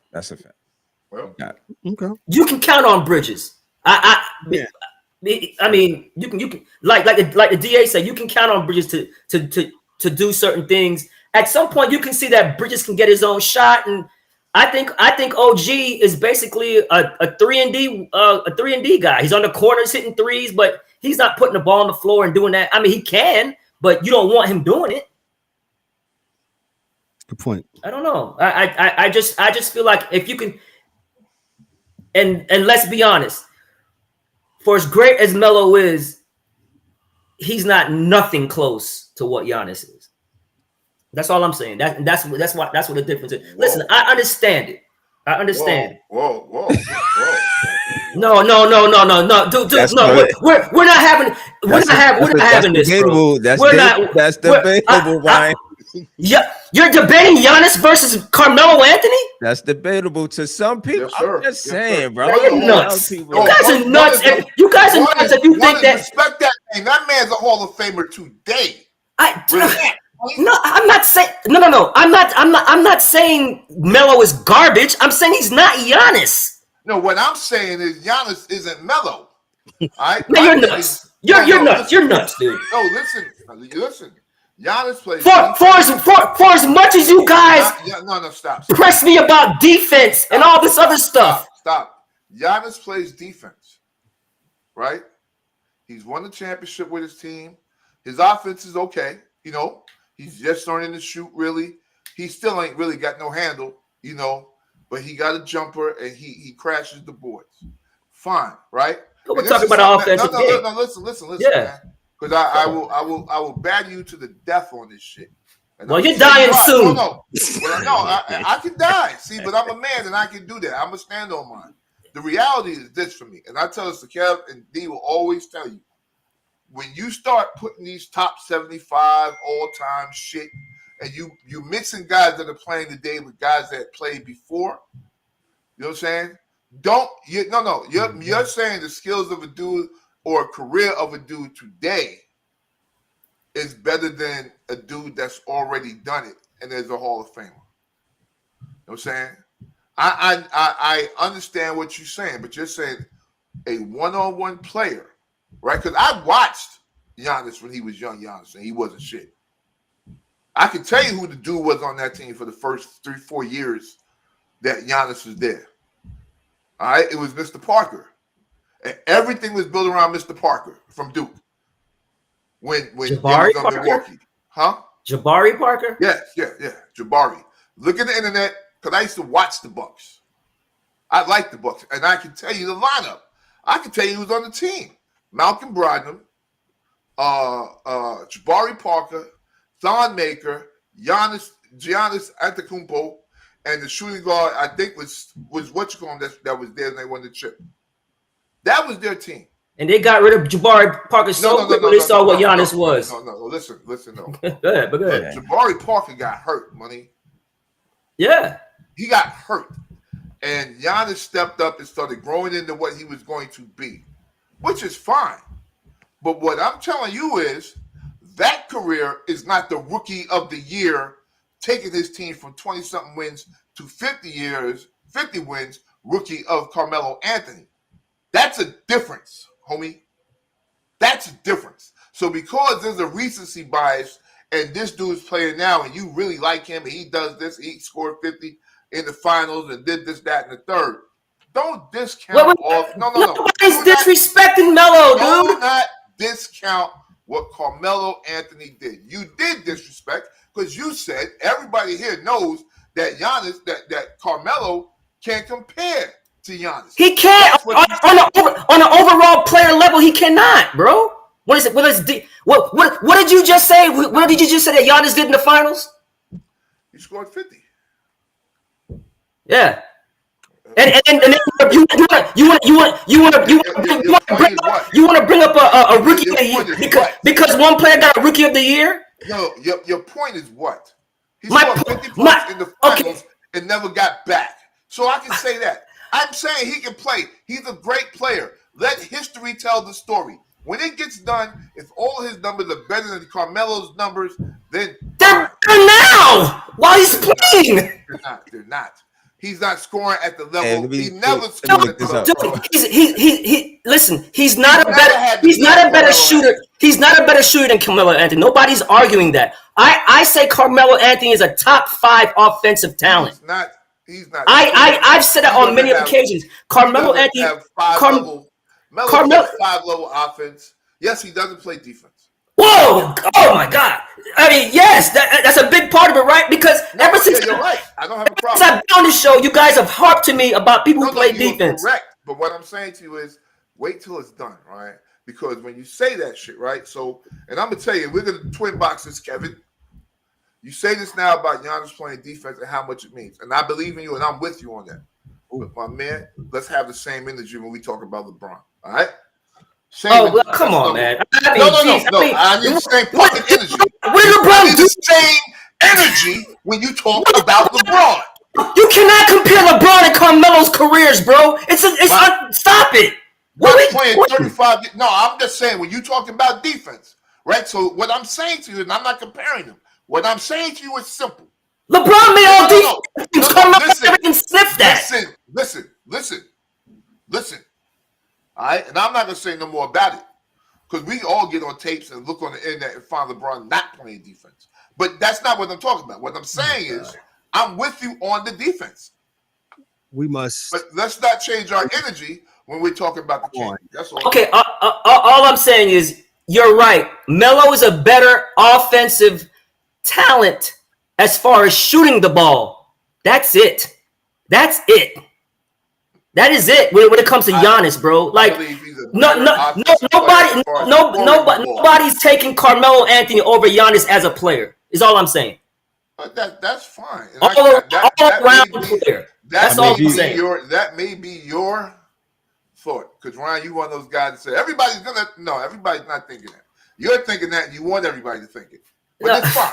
I'm just saying, man. I mean, I know what I saw. I know what I saw. You brought up Carmelo Anthony winning Rookie of the Year, comparing to a man who scored 50 in a championship. Like it's two different things. We must move, in my opinion.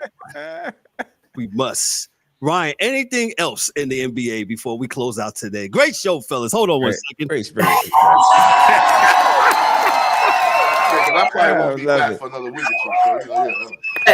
And I love Melo, man. Melo is a Hall of Famer, man. Melo is awesome. Let history tell the story. That's my last word. DA and Ryan miss one another, as you can see, ladies and gentlemen. Yeah, to the point that they even agreed with each other early on, and then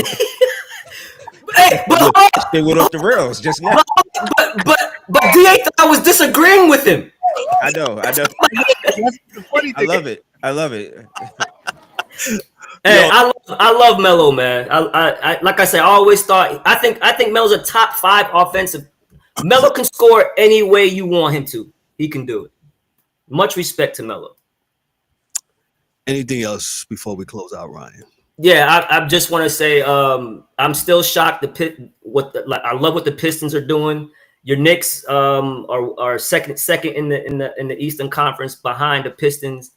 Very disappointing the Cavaliers, what the Cavaliers are doing, man. Like, I know they had a lot of injuries, but they're so deep that 14-10, number 8 in the Eastern Conference.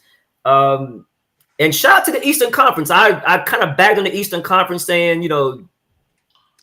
they weren't going to be bad, but The East looks a lot deeper than the West right now, to be honest with you. So kudos to that. Like what the Raptors are doing, they lost 2 straight. The Magic seem to be turning the corner. But yeah, it's the East looks all right now, man.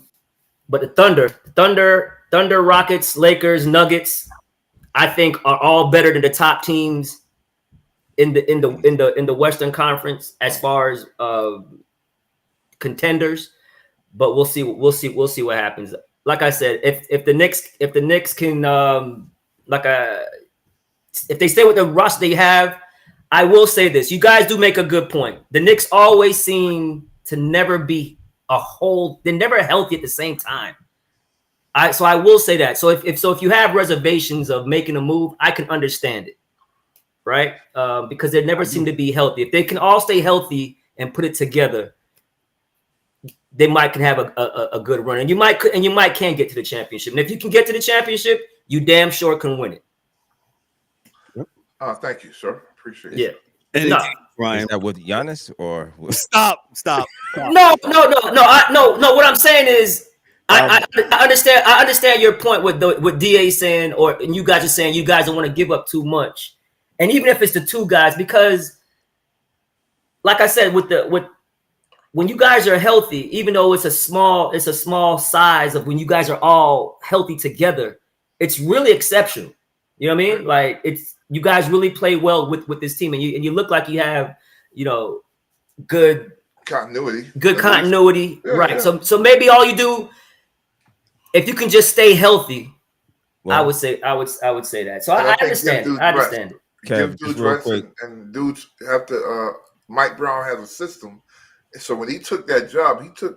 And I'm not saying he wouldn't take Giannis. He probably would love it. That makes sense to me.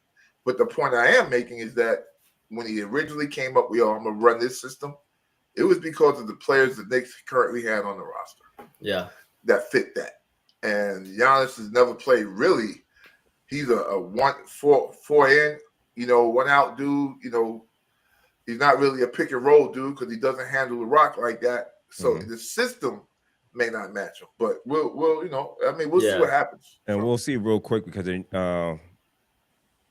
the Knicks got Orlando Magic tomorrow afternoon matinee game, so we'll see. They got smacked up by Orlando twice already. So OG is back. I think Banchero's still out. Oh, he's still out? Oh, is he? Yeah, he's still out. Yeah. So that means them Wagner's was getting them. Yeah. So we OG's back. Hopefully, we'll see if that makes a difference, and we'll see. We'll see. So right now, the Knicks are completely healthy. Right, everybody's back. As of right now, everybody is back. As far as I know, they played Utah and smoked them. You guys were up 23-0. Yeah, 23-0 at one point. They beat them by 34. They steady. It's Utah. Yes, I get it. But no. Hold up. I'm gonna give the Knicks credit, and I'm gonna give DA credit. No, it's not just Utah. Utah's good, bro, and Utah in a back-to-back split with the Rockets. Okay. So Utah can play. So that was very impressive what the Knicks did. Very impressive. Last night it was not even really a contest, man. They was smoking. Everything was going in. Everybody was just playing phenomenal. Listen, I give kudos to the Knicks for that win. It's not. I don't want to poo-poo the Utah Jazz anymore. They can play. Are they? They're not going to make the playoffs, but right. But like DA said, they're going to compete, and they got talent. And I was wrong. I was wrong on that. I was wrong on that. They get 25 wins. And the wild thing is with the kids coming in from college this year, because remember, what's the team at the top? Oklahoma City can't fit any more rookies on their roster. Right. They just don't. Yeah, they can't. They don't have no space. They got picks, but they ain't got no space. Right. So great point, DA. Because OKC's gonna have to come off some of these picks unless they're going to keep this Clippers pick because they have the Clippers pick, and if this Clippers pick is in the top 3, My God, they're going to get another. They're going to get another generational type talent. AJ, they're gonna take AJ a boozer. I'd say a Bansa, yeah. Yeah, I'll take it. Or boot. I mean, and so now you can get rid of Isaiah Hartenstein because he's not even playing that much, and they're just not even missing a beat. Yeah. So 15 straight. Oh, they get Boozer, they get rid of Hartenstein. So yeah, and I doubt Lou Dort's coming back. Yeah, he'll be gone because they're just plugging and playing right now, plugging and playing. Okay, we get missing this guy. Williams he hasn't. Our second best player hasn't played all season. Okay, all right. It's phenomenal what they're doing. Phenomenal what they're doing. 22-1 at this moment. Yeah, and DA, like I said, shout out to you, man, on that Utah call, man, because I watched some of their games and they do compete, man. They do have a lot of talent, a lot. I was wrong. They just got to get better. That's all. Yep. Shout out to Ryan. Ryan, thank you for the, as we call it, the crossover with Ryan D'Souza. Yeah. We might need to do a couple of these Saturday gigs. This was pretty cool, man. So I appreciate everybody coming out. Thank you for all those that was checking us out today, man. Make sure you like, click, and subscribe to the channel. Make sure you hit the bells for notifications. And just check out the Sports Chasers, man, as we move through 2025 into 2026. Spartan Shots, we'll start with Dan. Dan, on location. Okay. Nothing heavy. Shout out to E and Mikey. Yeah. Stay warm. Stay safe. Thank you, Dan. Appreciate you. D-Dubs, what you got for us, sir? Nothing much. We'll dive back into the NFL because this show is loaded. So much to talk about. NFL, the Cowboys are back on that floor. No, not even back on. I never took them off. They was trying to come off, but Cowboys, yeah. I mean, come on, man. Yeah. George Pickens had a heck of a game. Yeah. Yes, sir. Yeah. So, Pittsburgh, but George. good show tonight, man. Good show today. So holler at y'all on Monday. Yep. Pittsburgh Pickens. Appreciate you. Ryan, what you got for us, sir? Oh no, man. I just want to say great show. I always love seeing the fellas, man. And DA, I apologize. I might have came off a little bit. That might have been a little disrespectful to Melo. I apologize. I was wrong with that. Carmelo, chill. Chill. No. Come get you with them joints right now. I would take Giannis over Melo, but it was that my tone was a little bit disrespectful. I might take him over him too, depending on what I need. Yeah, and I apologize. No. But man, great show, man. Hey, holidays are coming up. Some great sports days are coming up. So yeah, man, we'll see you guys soon. Fantasy football playoffs coming up. So yeah, and Dan's still kicking our ass in these pick'ems, ain't he? Yeah, he's on top now. Oh yeah, he's on top. I saw that. He's on top. Yeah. But nah, man, great show, man. Always good seeing you guys, man. Yeah, same here. DA, I'm glad DA's back. Hey, man, listen, man. I'm glad to be here. I really missed the show, guys. I'm just trying to work some stuff out. Basically, just work. So, but that said, man, this is a great release for me. Great stress reliever, and I love talking sports. Today was a little to the left. And I told Kevin, I really like going with the whole rundown because this rundown make sure that we are talking about everything. But I think this is a great time of year for sports. Texas Tech is winning. I think Texas Tech is winning. I think they're going to blow. I said that when the show started. It's 10-7. I think they're going to blow BYU out because BYU is not running the ball the way they always say. I think they tried to throw a fake punt just now, it didn't work, which means desperation at the end of the half. So, that said, everybody, thank you, and I appreciate it. And everybody have a great Saturday, Sunday, Monday, Tuesday, Wednesday, Thursday, and Friday. All right, peace. Saturday, no Sunday. Sorry. Oh yeah, true. Hey, shout out to the fellas today. Today was a great show, man. We usually don't do these Saturdays. I would think maybe we might need to do some Saturday stuff, man. But this was good, man. I'm glad everybody was able to come through. We miss Michael and the Angry One. Shout out to those guys, man. Shout out to all of those that's watching us or who's going to watch us on this today, man. I know we, like DA said, we didn't get to D-Dub said we didn't get to the NFL, but we'll get to that on Monday night. So don't forget the Monday Night Football Blitz starting at 7 p.m., man. So with that said, we're going to get on out of here on behalf of myself and the panel and the guys that couldn't be here tonight. Today, I should say, Saturday afternoon. This is the Sports Chasers, man. Y'all be good, be great. Hey, we'll catch you on the flip side. Peace. Peace. That's a wrap for today's episode of the Sports Chasers podcast. Don't forget to subscribe on YouTube and your favorite podcast platforms and connect with us on all social media channels for exclusive content and updates. We'd also love for you to join the conversation, share your thoughts, and become part of the Sports Chasers community. And remember to tune in next time for some more real sports talk. Until then, stay frosty.